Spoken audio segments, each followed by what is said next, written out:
Hi all welcome back to Vishi blogs Kannada. ಎಲ್ಲರೂ ಹೇಗಿದ್ದೀರಾ? ಇವತ್ತು ಬೆಳಗಿನ ಜಾವ 4:15 ಬ್ಲಾಗ್ನ ಶುರು ಮಾಡ್ತಾ ಇದ್ದೀನಿ. ನನಗಿವಾಗ 5 ಮಂತ್ಸ್ ಕಂಪ್ಲೀಟ್ ಆಗಿದೆ. ನನ್ನ ಇವಾಗಿನ ರುಟೀನ್ ಯಾವ ಥರ ಇದೆ, ಏನೇನೆಲ್ಲ ಫುಡ್ನ ತೊಗೊಳ್ತೀನಿ ಅನ್ನೋದನ್ನ ಶೇರ್ ಮಾಡ್ಕೊಂಡಿದ್ದೀನಿ. ಹಾಗೆ 5 ಮಂತ್ಸ್ ಆಯಿತು ಅಂತ ಅಂದರೆ ಪ್ರೆಗ್ನೆನ್ಸಿ ಟೈಮಲ್ಲಿ ಸ್ಟ್ರೆಚ್ ಮಾರ್ಕ್ಸ್ ಅನ್ನೋದು ಸಾಮಾನ್ಯ ಆಗಿರುತ್ತೆ, ಎಲ್ರಿಗೂ ಕೂಡ ಕಾಣಿಸ್ಕೊಳುತ್ತೆ. ಇದ್ರ ಜೊತೆಗೆ ಇಚ್ಚಿಂಗ್ ಕೂಡ ಶುರುವಾಗುತ್ತೆ. ಇದಕ್ಕೆ ನಾನು ಮನೇಲೇ ಒಂದು ಹೋಮ್ ರೆಮಿಡಿನ ಮಾಡಿ ಯೂಸ್ ಮಾಡ್ತಾ ಇದ್ದೆ. ಅದರಿಂದ ನನಗೆ ತುಂಬಾ ಒಂದು ಒಳ್ಳೆ ರಿಸಲ್ಟ್ ಸಿಕ್ಕಿದೆ. ಹಾಗಾಗಿ ಅದನ್ನು ಕೂಡ ನಿಮ್ಮ ಜೊತೆ ಶೇರ್ ಮಾಡ್ಕೊಂಡಿದ್ದೀನಿ. ಪೂರ್ತಿಯಾಗಿ ವ್ಲಾಗ್ನ ನೋಡಿ, ಖಂಡಿತ ಇವತ್ತಿನ ವ್ಲಾಗ್ ನಿಮಗೆ ಇಷ್ಟ ಆಗುತ್ತೆ, ಹಾಗೆ ಯೂಸ್ಫುಲ್ ಕೂಡ ಆಗುತ್ತೆ. ಇನ್ನು ಮೊದಲೆಲ್ಲ ಹೆಂಗಿರ್ತಿತ್ತು ಅಂತ ಅಂದರೆ, ಮೊದಲನೇ ತಿಂಗಳಿಂದ ಒಂದು 4ನೇ ತಿಂಗಳವರೆಗೂ ಕೂಡ ನನಗೆ ನನ್ನ ರೊಟೀನ್ನ ಫಾಲೋ ಮಾಡಲಿಕ್ಕೆ ಆಗ್ತಿರಲಿಲ್ಲ. ಮೊದಲೆಲ್ಲ ಯಾವ ಥರ ಇದೆ ಆ ಥರ ನಾನು ಖಂಡಿತ ಇರಲಿಲ್ಲ. ಒಂದಿನ ಬೇಗ ಎದ್ದೇಳ್ತಿದ್ದೆ, ಒಂದಿನ ಲೇಟಾಗಿ ಎದ್ದೇಳ್ತಾ ಇದ್ದೆ, ಈ ಥರ ಆಗ್ತಾಯಿತ್ತು.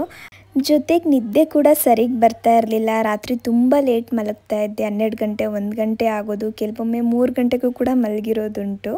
ಆದರೆ 4 ತಿಂಗಳು ಕಂಪ್ಲೀಟ್ ಆಗ್ತಾ ಹೋಗ್ತಿದ್ದಂಗೆ ಎಲ್ಲ ನಾರ್ಮಲ್ ಆಗ್ತಾ ಬಂತು. ಚೆನ್ನಾಗಿ ನಿದ್ದೆ ಮಾಡಲಿಕ್ಕೆ ಶುರು ಮಾಡಿಕೊಂಡೆ. ಹಾಗೆ ಊಟನೂ ಕೂಡ ಅಷ್ಟೇ ಸ್ವಲ್ಪ ಚೆನ್ನಾಗಿ ತಗೊಳ್ಳಿಕ್ಕೆ ಶುರು ಮಾಡಿಕೊಂಡೆ. ಹಾಗಾಗಿ ಮೊದಲೆಲ್ಲ ನನ್ನ ರೊಟೀನ್ ಯಾವ ಥರ ಇತ್ತು ಅದನ್ನೇ ಇವಾಗ ಕಂಟಿನ್ಯೂ ಮಾಡ್ಕೊಂಡು ಹೋಗೋಣ, ಅದರಲ್ಲಿ ಸ್ವಲ್ಪ ಚೇಂಜಸ್ನ ಮಾಡ್ಕೊಳ್ಳೋಣ ಅಂತ ಅಂದ್ಕೊಂಡು ಮತ್ತು ನಾನು ಅದೇ ರೊಟೀನ್ನ ಫಾಲೋ ಮಾಡ್ತಾ ಇದ್ದೀನಿ. ಇನ್ನು ಮಾಮೂಲಿಯಾಗಿ ನಾನು ಮೊದಲು ಯಾವ ಥರ 4 ಗಂಟೆಗೆಲ್ಲ ಎಚ್ಚರ ಆಗ್ತಾಯಿತ್ತು, ಎದ್ದೇಳ್ತಿದ್ದೆ, ಅದೇ ಥರ ಇವಾಗಲೂ ಕೂಡ ಎದ್ದೇಳ್ತಾ ಇದ್ದೀನಿ. ಕೆಲವೊಮ್ಮೆ ಆಗಲ್ಲ, ಯಾವಾಗಾದರೂ ನಿದ್ದೆ ಬಂದಿಲ್ಲ ಅಂತ ಅಂದರೆ ಆವಾಗ ಸ್ವಲ್ಪ ತಡವಾಗಿ ಎದ್ದೇಳ್ತೀನಿ. ತುಂಬ ಚೆನ್ನಾಗಿ ನಿದ್ದೆ ಬಂತು ಅಂದರೆ ಮಾಮೂಲಿಯಾಗಿ ಬೇಗನೆ ಎದ್ದೇಳ್ತೀನಿ. ಇನ್ನು ಬೆಳಗ್ಗೆ ಎದ್ದಿದ ತಕ್ಷಣ ದೇವ್ರ ಕೈ ಮುಗಿದು ಫಿಶ್ಗಳನ್ನೆಲ್ಲ ನೋಡಿಕೊಂಡು ಅದಾದಮೇಲೆ 1 ಗ್ಲಾಸಷ್ಟು ಬಿಸಿನೀರನ್ನ ಕುಡಿತೀನಿ. ಬಿಸಿನೀರು ಕುಡ್ದಿದ್ದಾದಮೇಲೆ ಸ್ವಲ್ಪ ಹೊತ್ತು ನನಗೆ ರಿಲ್ಯಾಕ್ಸ್ ಮಾಡ್ಕೊಳ್ಬೇಕು ಅಂತ ಅನಿಸುತ್ತೆ, ಹಾಗೆ ಈಚೆ ಕಡೆ ಬರಬೇಕು ಅಂತ ಅನಿಸುತ್ತೆ. ಇವತ್ತಂತೂ ಸ್ವಲ್ಪ ಸಣ್ಣದಾಗಿ ಹನಿ ಕೂಡ ಬಿದ್ದಿತ್ತು ರಾತ್ರಿ, ಹಾಗಾಗಿ ಒಂಥರ ಹೊರಗಡೆ ವಾತಾವರಣ ತುಂಬಾ ಚೆನ್ನಾಗಿತ್ತು. ಅದಲ್ಲದೆ ಮಲ್ಗೆ ಹೂವು ಕೂಡ ಹರಡಿತ್ತು.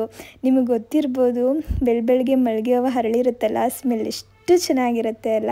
ಹಂಗಾಗಿ ಸ್ವಲ್ಪ ಹೊತ್ತು ಅಲ್ಲಿ ನಿಂತ್ಕೊಂಡು ಸಮಯನ ಕಳೀತೀನಿ. ಅದಾದಮೇಲೆ ಯೋಗಾಭ್ಯಾಸನ ಶುರು ಮಾಡ್ಕೊತೀನಿ. ಇಷ್ಟೆಲ್ಲ ಮುಗಿಸ್ಕೊಂಡು ಯೋಗ ಮಾಡೋ ಅಷ್ಟರಲ್ಲಿ ಹತ್ತತ್ರ ಒಂದು 5 ಗಂಟೆ ಆಗಿರುತ್ತೆ. 5 ಗಂಟೆಯಿಂದ 5:20 5:25ವರೆಗೂ ಯೋಗ ಮಾಡ್ತೀನಿ. ಹತ್ತತ್ರ ಒಂದು 20 ನಿಮಿಷ 25 ನಿಮಿಷ ಮಾಡ್ತೀನಿ ಅಷ್ಟೇ. ಇನ್ನು ಇವಾಗ ನೀವು ಕೇಳ್ಬೋದು, ಈ ಸಮಯದಲ್ಲಿ ಯೋಗ ಮಾಡ್ಬೋದಾ ಅಂತ ಹೇಳಿ. ಏನಂದರೆ, ನಾನು ಫಸ್ಟ್ ಮಂತಲ್ಲೇ ಡಾಕ್ಟರ್ನ ಕೇಳಿದ್ದೆ ಮಾಡ್ಬೋದಾ ಅಂತ. ಅವರು ಹೊಟ್ಟೆಗೆ ಸಂಬಂಧಪಟ್ಟಂತಹ ಅಂದರೆ ಹೊಟ್ಟೆಗೆ ಭಾರ ಆಗೋ ಥರ ಯಾವುದೇ ಥರ ಆಸನಗಳನ್ನ ಮಾಡಬೇಡಿ, ಮಿಕ್ಕಿದ್ದೆಲ್ಲ ಮಾಡ್ಬೋದು, ವಾಕಿಂಗ್ ಕೂಡ ಮಾಡ್ಬೋದು ಅಂತ ಹೇಳಿದರು. ಆದರೆ ನಾನೇ ಮಾಡಲಿಕ್ಕೆ ಹೋಗಿರಲಿಲ್ಲ ಒಂದು 4 ತಿಂಗಳವರೆಗೂ. ಯಾಕಂದರೆ ಆ ರೊಟೀನ್ ನಂದು ಅಷ್ಟು ಸರಿಗಿರಲಿಲ್ಲ, ಸರಿಗೆ ನಿದ್ದೆ ಆಗ್ತಿರಲಿಲ್ಲ, ಇನ್ನು ಬೆಳಗ್ಗೆ ಬೇಗ ಎಚ್ಚರ ಆಗ್ತಿರಲಿಲ್ಲ, ಊಟ ಕೂಡ ಸರಿಗೆ ತಿನ್ನಲಿಕ್ಕೆ ಆಗ್ತಿರಲಿಲ್ಲ, ಏನೋ ಒಂಥರ ಲೇಝಿ ಆಗಿರ್ತಿದ್ದೆ ಸ್ವಲ್ಪ. ಹಾಗಾಗಿ ನಾನು ಯಾವುದೇ ಥರ ಆಸನಗಳನ್ನ ಮಾಡಲಿಕ್ಕೆ ಹೋಗ್ತಿರಲಿಲ್ಲ. ವಾಕಿಂಗ್ ಕೂಡ ಅಷ್ಟೇ, ಒಂದು 10 ನಿಮಿಷ ಮಾಡ್ತಿದ್ದೆ, ಇಲ್ಲ 15 ನಿಮಿಷ ಮಾಡ್ತಿದ್ದೆ ಅಷ್ಟೇ. ಆದರೆ 4 ತಿಂಗಳ ಮೇಲೆ ಎಲ್ಲ ನಾರ್ಮಲ್ ಆಗ್ತಾ ಬಂತಲ್ವ, ಹಾಗಾಗಿ ಯೋಗಾಭ್ಯಾಸನ ಶುರು ಮಾಡ್ಕೊಂಡಿದ್ದೀನಿ. ಈ ಸಮಯದಲ್ಲಿ ಯೋಗ ಮಾಡ್ಬೋದು, ಎಕ್ಸಸೈಸ್ ಮಾಡ್ಬೋದು, ಹಾಗೆ ವಾಕಿಂಗ್ ಕೂಡ ಚೆನ್ನಾಗಿ ಮಾಡ್ಬೋದು. ಆದರೆ ನಾವೇನನ್ನೇ ಕೂಡ ಪಟ್ಟಂತ ಶುರು ಮಾಡ್ತಾ ಇದ್ದೀವಿ ಅಂತ ಅಂದರೆ ಒಂದ್ಸಲ ಡಾಕ್ಟರ್ನ ಕನ್ಸಲ್ಟ್ ಮಾಡಿ ಅವ್ರು ಏನು ಹೇಳ್ತಾರೆ ಅದನ್ನು ತಿಳ್ಕೊಂಡು ಅದಾದಮೇಲೆ ಮಾಡಬೇಕಾಗತ್ತೆ. ನನಗೆ ಮೊದಲಿಂದನೂ ಕೂಡ ಅಭ್ಯಾಸ ಇದೆ, ಹಾಗೆ ಡಾಕ್ಟರ್ ಕೂಡ ಹೇಳಿರೋದ್ರಿಂದ ನಾನು ಮಾಡ್ತಾ ಇರೋದು. ನನ್ನನ್ನು ನೋಡಿ ಯಾರಾದರೂ ಪ್ರೆಗ್ನೆನ್ಸಿ ಲೇಡೀಸ್ ಟ್ರೈ ಮಾಡಬೇಕು ಅಂತ ಎಲ್ಲ ಅಂದ್ಕೊಳ್ಬೇಡಿ. ಮೊದಲು ಡಾಕ್ಟರ್ನ ಕನ್ಸಲ್ಟ್ ಮಾಡಿ ಅವ್ರು ಏನು ಹೇಳ್ತಾರೆ ಅದನ್ನು ಕೇಳಿಕೊಂಡು ಅದಾದಮೇಲೆ ಸ್ವಲ್ಪ ಚೇಂಜಸ್ ಮಾಡ್ಕೊಳ್ಳಿ. ವಾಕಿಂಗ್ ಮಾಡೋದಂತೂ ಕಂಪಲ್ಸರಿಯಾಗಿ ಹೇಳ್ತಾರೆ, ಸ್ವಲ್ಪ ಚೆನ್ನಾಗಿ ವಾಕಿಂಗ್ ಮಾಡಿ ಅಂತ ಹೇಳಿ. ಯಾರಿಗಾದ್ರೂ ಬೆಡ್ ರೆಸ್ಟ್ ಹೇಳಿಲ್ಲ ಅಂತ ಅಂದರೆ ಅವ್ರಿಗೆ ವಾಕಿಂಗ್ ಮಾಡಿ ಅಂತ ಹೇಳ್ತಾರೆ. ಇನ್ನು ನಾನು ಯೋಗಾಭ್ಯಾಸ ಮುಗಿಸಿದ್ದಾದಮೇಲೆ ಒಂದು 15 ನಿಮಿಷ ಪ್ರಾಣಾಯಾಮನ ಮಾಡ್ತೀನಿ. ಅದಾದಮೇಲೆ ಸ್ನಾನ ಮತ್ತು ಪೂಜೆ. ಪ್ರತಿದಿನ ಕೂಡ ತಲೆ ಸ್ನಾನ ಮಾಡಿಕೊಂಡು ಪೂಜೆ ಮಾಡಲಿಕ್ಕೆ ಹೋಗಲ್ಲ, ಯಾಕಂದರೆ ಸ್ವಲ್ಪ ನಂಗೆ ತಲೆ ಭಾರ ಆಗುತ್ತೆ ಅಂತ ಅನಿಸ್ತಿರುತ್ತೆ. ಹಾಗಾಗಿ ನಾನು ವಾರ ಇರೋ ದಿನ ಮಾತ್ರ ತಲೆ ಸ್ನಾನ ಮಾಡಿ ಪೂಜೆ ಮಾಡ್ತೀನಿ. ಇನ್ನು ಮಾಮೂಲಿ ದಿನಗಳಲ್ಲಿ ಮಾಮೂಲಿಯಾಗಿ ಮೈಗೆ ಸ್ನಾನ ಮಾಡಿ ಪೂಜೆ ಮಾಡುವಂಥದ್ದು. ಇನ್ನು ಪೂಜೆ ಮುಗಿಸಿದ್ದಾದಮೇಲೆ ಒಂದು 10 ನಿಮಿಷನಾದರೂ ಸರಿ ನಾನು ಬುಕ್ನ ಓದ್ತೀನಿ. ಅದರಲ್ಲೂ ಕೂಡ ನನಗೆ ಕೃಷ್ಣನ ಅವತಾರ ಇರ್ಬೋದು, ಹಾಗೆ ಕೃಷ್ಣಂಗೆ ಸಂಬಂಧಪಟ್ಟಂತಹ ಎಲ್ಲ ಥರ ಪುಸ್ತಕಗಳನ್ನ ಓದಬೇಕಂತ ತುಂಬ ಆಸೆ. ಹಾಗಾಗಿ ಓದ್ತಾ ಇರ್ತೀನಿ. ಓದುವಾಗ ಮನಸಲ್ಲೇ ಓದ್ಕೊಳ್ಳೋದ್ರ ಬದಲು ಸ್ವಲ್ಪ ಜೋರಾಗಿ ಓದ್ತೀನಿ. ಯಾಕಂದರೆ 5ನೇ ತಿಂಗಳು ಶುರುವಾಗ್ತಿದ್ದಂಗೆ ಮಗು ಮಗು ಕೂಡ ಎಲ್ಲನೂ ಕೇಳಿಸ್ಕೊಳ್ಳಿಕ್ಕೆ ಶುರು ಮಾಡ್ಕೊಳುತ್ತೆ. ಅಂದರೆ ಮಗುವಿನ ಬ್ರೈನು ಹಾಗೆ ಕಿವಿ ಎಲ್ಲ ಕೂಡ ಡೆವಲಪ್ ಆಗ್ತಾ ಇರುತ್ತೆ ಅಲ್ವಾ. ಈ ಸಮಯದಲ್ಲಿ ನಾವು ಏನೇನೆಲ್ಲ ಒಳ್ಳೆ ವಿಷಯಗಳನ್ನ ಕೇಳಿಸ್ಕೊಳ್ತೀವಿ, ನೋಡ್ತೀವಿ, ಅದೆಲ್ಲ ನಮ್ಮ ಮಗುವಿನ ಮೇಲೂ ಕೂಡ ಪರಿಣಾಮ ಬೀಳುತ್ತೆ. ಹಿಂದಿನ ಕಾಲದಲ್ಲೆಲ್ಲ ಅಜ್ಜಿದಿರು ಹಾಗೆ ಅಮ್ಮಂದಿರೆಲ್ಲರೂ ಹೇಳ್ತಿದ್ರು ಅಲ್ವಾ, ಅವರೇ ನಮ್ಮನ್ನು ಕೂರಿಸ್ಕೊಂಡು ಈ ಥರ ಯಾವುದಾದ್ರೂ ಒಂದು ಒಳ್ಳೆ ರಾಮಾಯಣದ ಪುಸ್ತಕನೋ ಅಥವಾ ಭಗವದ್ಗೀತೆನೋ ಎಲ್ಲನೂ ಕೂಡ ಓದಿ ಹೇಳ್ತಾಯಿದ್ರು. ನೀನು ಕೇಳಲಿಲ್ಲ ಅಂದರೆ ಪರವಾಗಿಲ್ಲ, ಮಗು ಕೇಳಿಸ್ಕೊಳುತ್ತೆ, ಸ್ವಲ್ಪ ಟೈಮ್ ಕೊಡು ಅಂತ. ಇವಾಗ ನಾವೇ ಇರೋದ್ರಿಂದ ಆ ಕೆಲಸನ ನಾವೇ ಮಾಡ್ಕೊಳ್ಬೇಕಾಗತ್ತೆ. ಹಾಗಾಗಿ ನಾನು ಕೂಡ ಬೆಳಗ್ಗೆ ಎದ್ದು ಇದೊಂದು ಕೆಲಸನ ಮಿಸ್ ಇಲ್ದಂಗೆ ಮಾಡ್ತೀನಿ. ಇನ್ನಿವಾಗ ಸ್ವಲ್ಪ ಜ್ಯೂಸ್ ಮಾಡ್ಕೊಳ್ಳೋಣ ಅಂತೇಳಿ ಎಲ್ಲನೂ ಕೂಡ ರೆಡಿ ಮಾಡ್ಕೊಳ್ತಾ ಇದ್ದೀನಿ. ಮೊದಲೆಲ್ಲ ಹೆಂಗಿರ್ತಿತ್ತು ಗೊತ್ತಾ, ಅಂದರೆ 1ನೇ ತಿಂಗಳಿಂದ ಒಂದು 4ನೇ ತಿಂಗಳವರೆಗೂ ಅಷ್ಟಾಗಿ ಹಶ್ವಾಗೋದು ಆ ಥರ ಎಲ್ಲ ಏನೂ ಆಗ್ತಿರ್ಲಿಲ್ಲ. ತಿಂದಿರೋದು ಕೂಡ ಸ್ವಲ್ಪ ಲೇಟಾಗಿ ಡೈಜೆಷನ್ ಆಗೋದು, ಸ್ವಲ್ಪ ಗ್ಯಾಸ್ಟ್ರಿಕ್ ಎಲ್ಲ ಆ ಥರ ಎಲ್ಲ ಆಗ್ತಾಯಿತ್ತು. ಇವಾಗ ಹೆಂಗೆ ಅಂದರೆ 4 ಮಂತ್ಸ್ ಕಂಪ್ಲೀಟ್ ಆದಮೇಲೆ 5 ಮಂತ್ಸ್ಗೆ ಯಾವಾಗ ಬಿತ್ತು ಅವಾಗಿಂದನೂ ಕೂಡ ಸ್ವಲ್ಪ ಬೇಗ ಹಶ್ವಾಗ್ತಿರುತ್ತೆ. ಅಂದರೆ ಇವಾಗ ನಾನು ಬೆಳಗ್ಗೆ ಬೇಗ ಎದ್ದೇಳ್ತೀನಲ್ಲ, ಹಾಗಾಗಿ ಒಂದು 6:30 ಒಂದು 6:45 ಆಗ್ತಿದ್ದಂಗೆನೇ ಏನಾದರೂ ಒಟ್ಟಿನಲ್ಲಿ ಹೊಟ್ಟೆಗೆ ಹೋಗಬೇಕು, ಇಲ್ಲಾಂದರೆ ಆಗಲ್ಲ, ಒಂಥರ ಆಗ್ತಾ ಇರುತ್ತೆ. ಹಾಗಾಗಿ ಈ ಥರ ಏನಾದರೂ ಹೆಲ್ದಿಯಾಗಿ ಮಾಡ್ಕೊಳ್ತೀನಿ. ಇವತ್ತು ಬೀಟ್ರೋಟು ಮತ್ತು ಸೌತೆಕಾಯಿ ಹಾಗೆ ಕ್ಯಾರೆಟು, ನೆಲ್ಲಿಕಾಯಿ, ಒಂಚೂರು ನಿಂಬೆಹಣ್ಣು ಹಾಗೆ ಒಂದು ಚಿಕ್ಕದು ಒಂದು ಪಿಂಚಷ್ಟು ಶುಂಠಿ ಇಷ್ಟನ್ನು ಹಾಕ್ಕೊಂಡು ಜ್ಯೂಸ್ ಮಾಡ್ಕೊಳ್ಳೋಣ ಅಂತೇಳಿ. ಬೆಳಗ್ಗೆನೇ ಈ ಥರದ್ದೆಲ್ಲ ಹೊಟ್ಟೆ ಒಳಗಡೆ ಹೋದರೆ ಸ್ವಲ್ಪ ಹೆಲ್ದಿಯಾಗಿರುತ್ತೆ ಅಂತ ಮೊದಲಿಂದನೂ ಕೂಡ ಇದೆಲ್ಲ ನನಗೆ ರೂಢಿಯಾಗಿ ಹೋಗ್ಬಿಟ್ಟಿದೆ. ಯಾರಾದರೂ ಕನ್ಸೀವ್ ಇದ್ದು ಈ ಥರ ಮಾಡ್ಕೊಳ್ಬೇಕು ಅಂದರೆ ಫಸ್ಟ್ ಒಂದ್ಸಲ ನೋಡ್ಕೊಳ್ಬೇಕು ನಮ್ಮ ಬಾಡಿಗೆ ಅಡ್ಜಸ್ಟ್ ಆಗುತ್ತಾ ಅಡ್ಜಸ್ಟ್ ಆಗಲ್ವಾ ಅಂತೇಳಿ. ಅದಾದಮೇಲೆ ಕುಡಿದ್ರೆ ಒಳ್ಳೆಯದು. ಏನೇ ಆಗಲಿ ಒಂದೇ ಸಲ ತೊಗೊಳ್ಲಿಕ್ಕೆ ಹೋಗಬಾರ್ದು. ಕೆಲವೊಬ್ಬರಿಗೆ ಸೆಟ್ ಆಗಲ್ಲ, ಕೆಲವೊಬ್ಬರಿಗೆ ಸೆಟ್ ಆಗುತ್ತೆ. ನನಗೆ ಮುಂಚೆಯಿಂದ ಅಭ್ಯಾಸ ಇರೋದ್ರಿಂದ ಏನು ಕೂಡ ತೊಂದರೆ ಇಲ್ಲ. ಇನ್ನು ಬೀಟ್ರೋಟ್ನ ಪ್ರೆಗ್ನೆನ್ಸಿ ಟೈಮಲ್ಲಿ ಆದಷ್ಟು ತೊಗೊಳ್ಬೇಕು. ಪ್ರತಿದಿನ ತೊಗೊಂಡ್ರು ಕೂಡ ತುಂಬಾ ಒಳ್ಳೆಯದು. ಡಾಕ್ಟರ್ಸ್ ಕೂಡ ಹೇಳ್ತಾರೆ ಏನಾದರೂ ಬೀಟ್ರೋಟಲ್ಲಿ ಮಾಡ್ಕೊಂಡು ತಿಂತಾಯಿರಿ, ಪಲ್ಯ ಅಥವಾ ಏನಾದರೂ ಸರಿ, ಸೂಪು, ಈ ಥರ ಜ್ಯೂಸು ಏನಾದರೂ ಒಂದು ಮಾಡ್ಕೊಂಡು ಕುಡೀರಿ ಪ್ರತಿದಿನ ಅಂತ ಹೇಳಿ. ಏನಕ್ಕಂದರೆ ನಮಗೆ ಬೀಟ್ರೂಟಲ್ಲಿ ಅಷ್ಟೊಂದು ಹೆಲ್ತ್ ಬೆನಿಫಿಟ್ ಸಿಗುತ್ತೆ. ಮುಖ್ಯವಾಗಿ ಪ್ರೆಗ್ನೆನ್ಸಿ ಟೈಮಲ್ಲಿ ಯಾಕೆ ತೊಗೊಳ್ಬೇಕು ಅಂತ ಹೇಳ್ತಿದ್ದೀನಿ ಅಂದರೆ, ಈ ಸಮಯದಲ್ಲಿ ನಮ್ಮ ಸ್ಕಿನ್ ಸ್ವಲ್ಪ ಡ್ರೈ ಆಗೋದು ಜಾಸ್ತಿನೇ ಇರುತ್ತೆ. ಕೆಲವೊಬ್ರಿಗೆ ಆಗುತ್ತೆ, ಬಟ್ ಕೆಲವೊಬ್ರಿಗೆ ಆಗೋದು ಇಲ್ಲ ಅಂತಲೇ ಹೇಳ್ತಾರೆ. ಯಾರಿಗೆಲ್ಲ ಆಗುತ್ತೆ ನೋಡಿ ಅವರಂತೂ ಬೀಟ್ರೂಟ್ನ ಮಿಸ್ ಮಾಡಬೇಡಿ. ಯಾಕಂದರೆ ಇದು ನಮ್ಮ ಸ್ಕಿನ್ನ ಸ್ವಲ್ಪ ಮಾಯ್ಶ್ಚರೈಸ್ ಮಾಡುತ್ತೆ. ಅದಲ್ಲದೆ ಮಗುವಿನ ಬೋನ್ಸ್ ಬೆಳವಣಿಗೆಗಿರ್ಬೋದು ಹಾಗೆ ಬ್ರೈನ್ ಬೆಳವಣಿಗೆಗಿರ್ಬೋದು ತುಂಬಾ ಇದು ಹೆಲ್ಪ್ ಮಾಡುತ್ತೆ ಅಂತಲೇ ಹೇಳ್ಬೋದು. ಹಾಗೆ ನಮ್ಮ ಬ್ಲಡ್ನ ಪ್ಯೂರಿಫೈ ಮಾಡುತ್ತೆ. ಇದ್ರ ಜೊತೆಗೆ ಈ ಸಮಯದಲ್ಲಿ ಅನೇಮಿಯಾ ಈ ಥರ ಸಮಸ್ಯೆಗಳೆಲ್ಲ ಬರುತ್ತಲ್ಲ, ಅದೆಲ್ಲ ಬರದೇ ಇರೋ ಥರನೂ ಕೂಡ ಇದು ಕಂಟ್ರೋಲ್ ಮಾಡುತ್ತೆ ಅಂತಲೇ ಹೇಳ್ಬೋದು.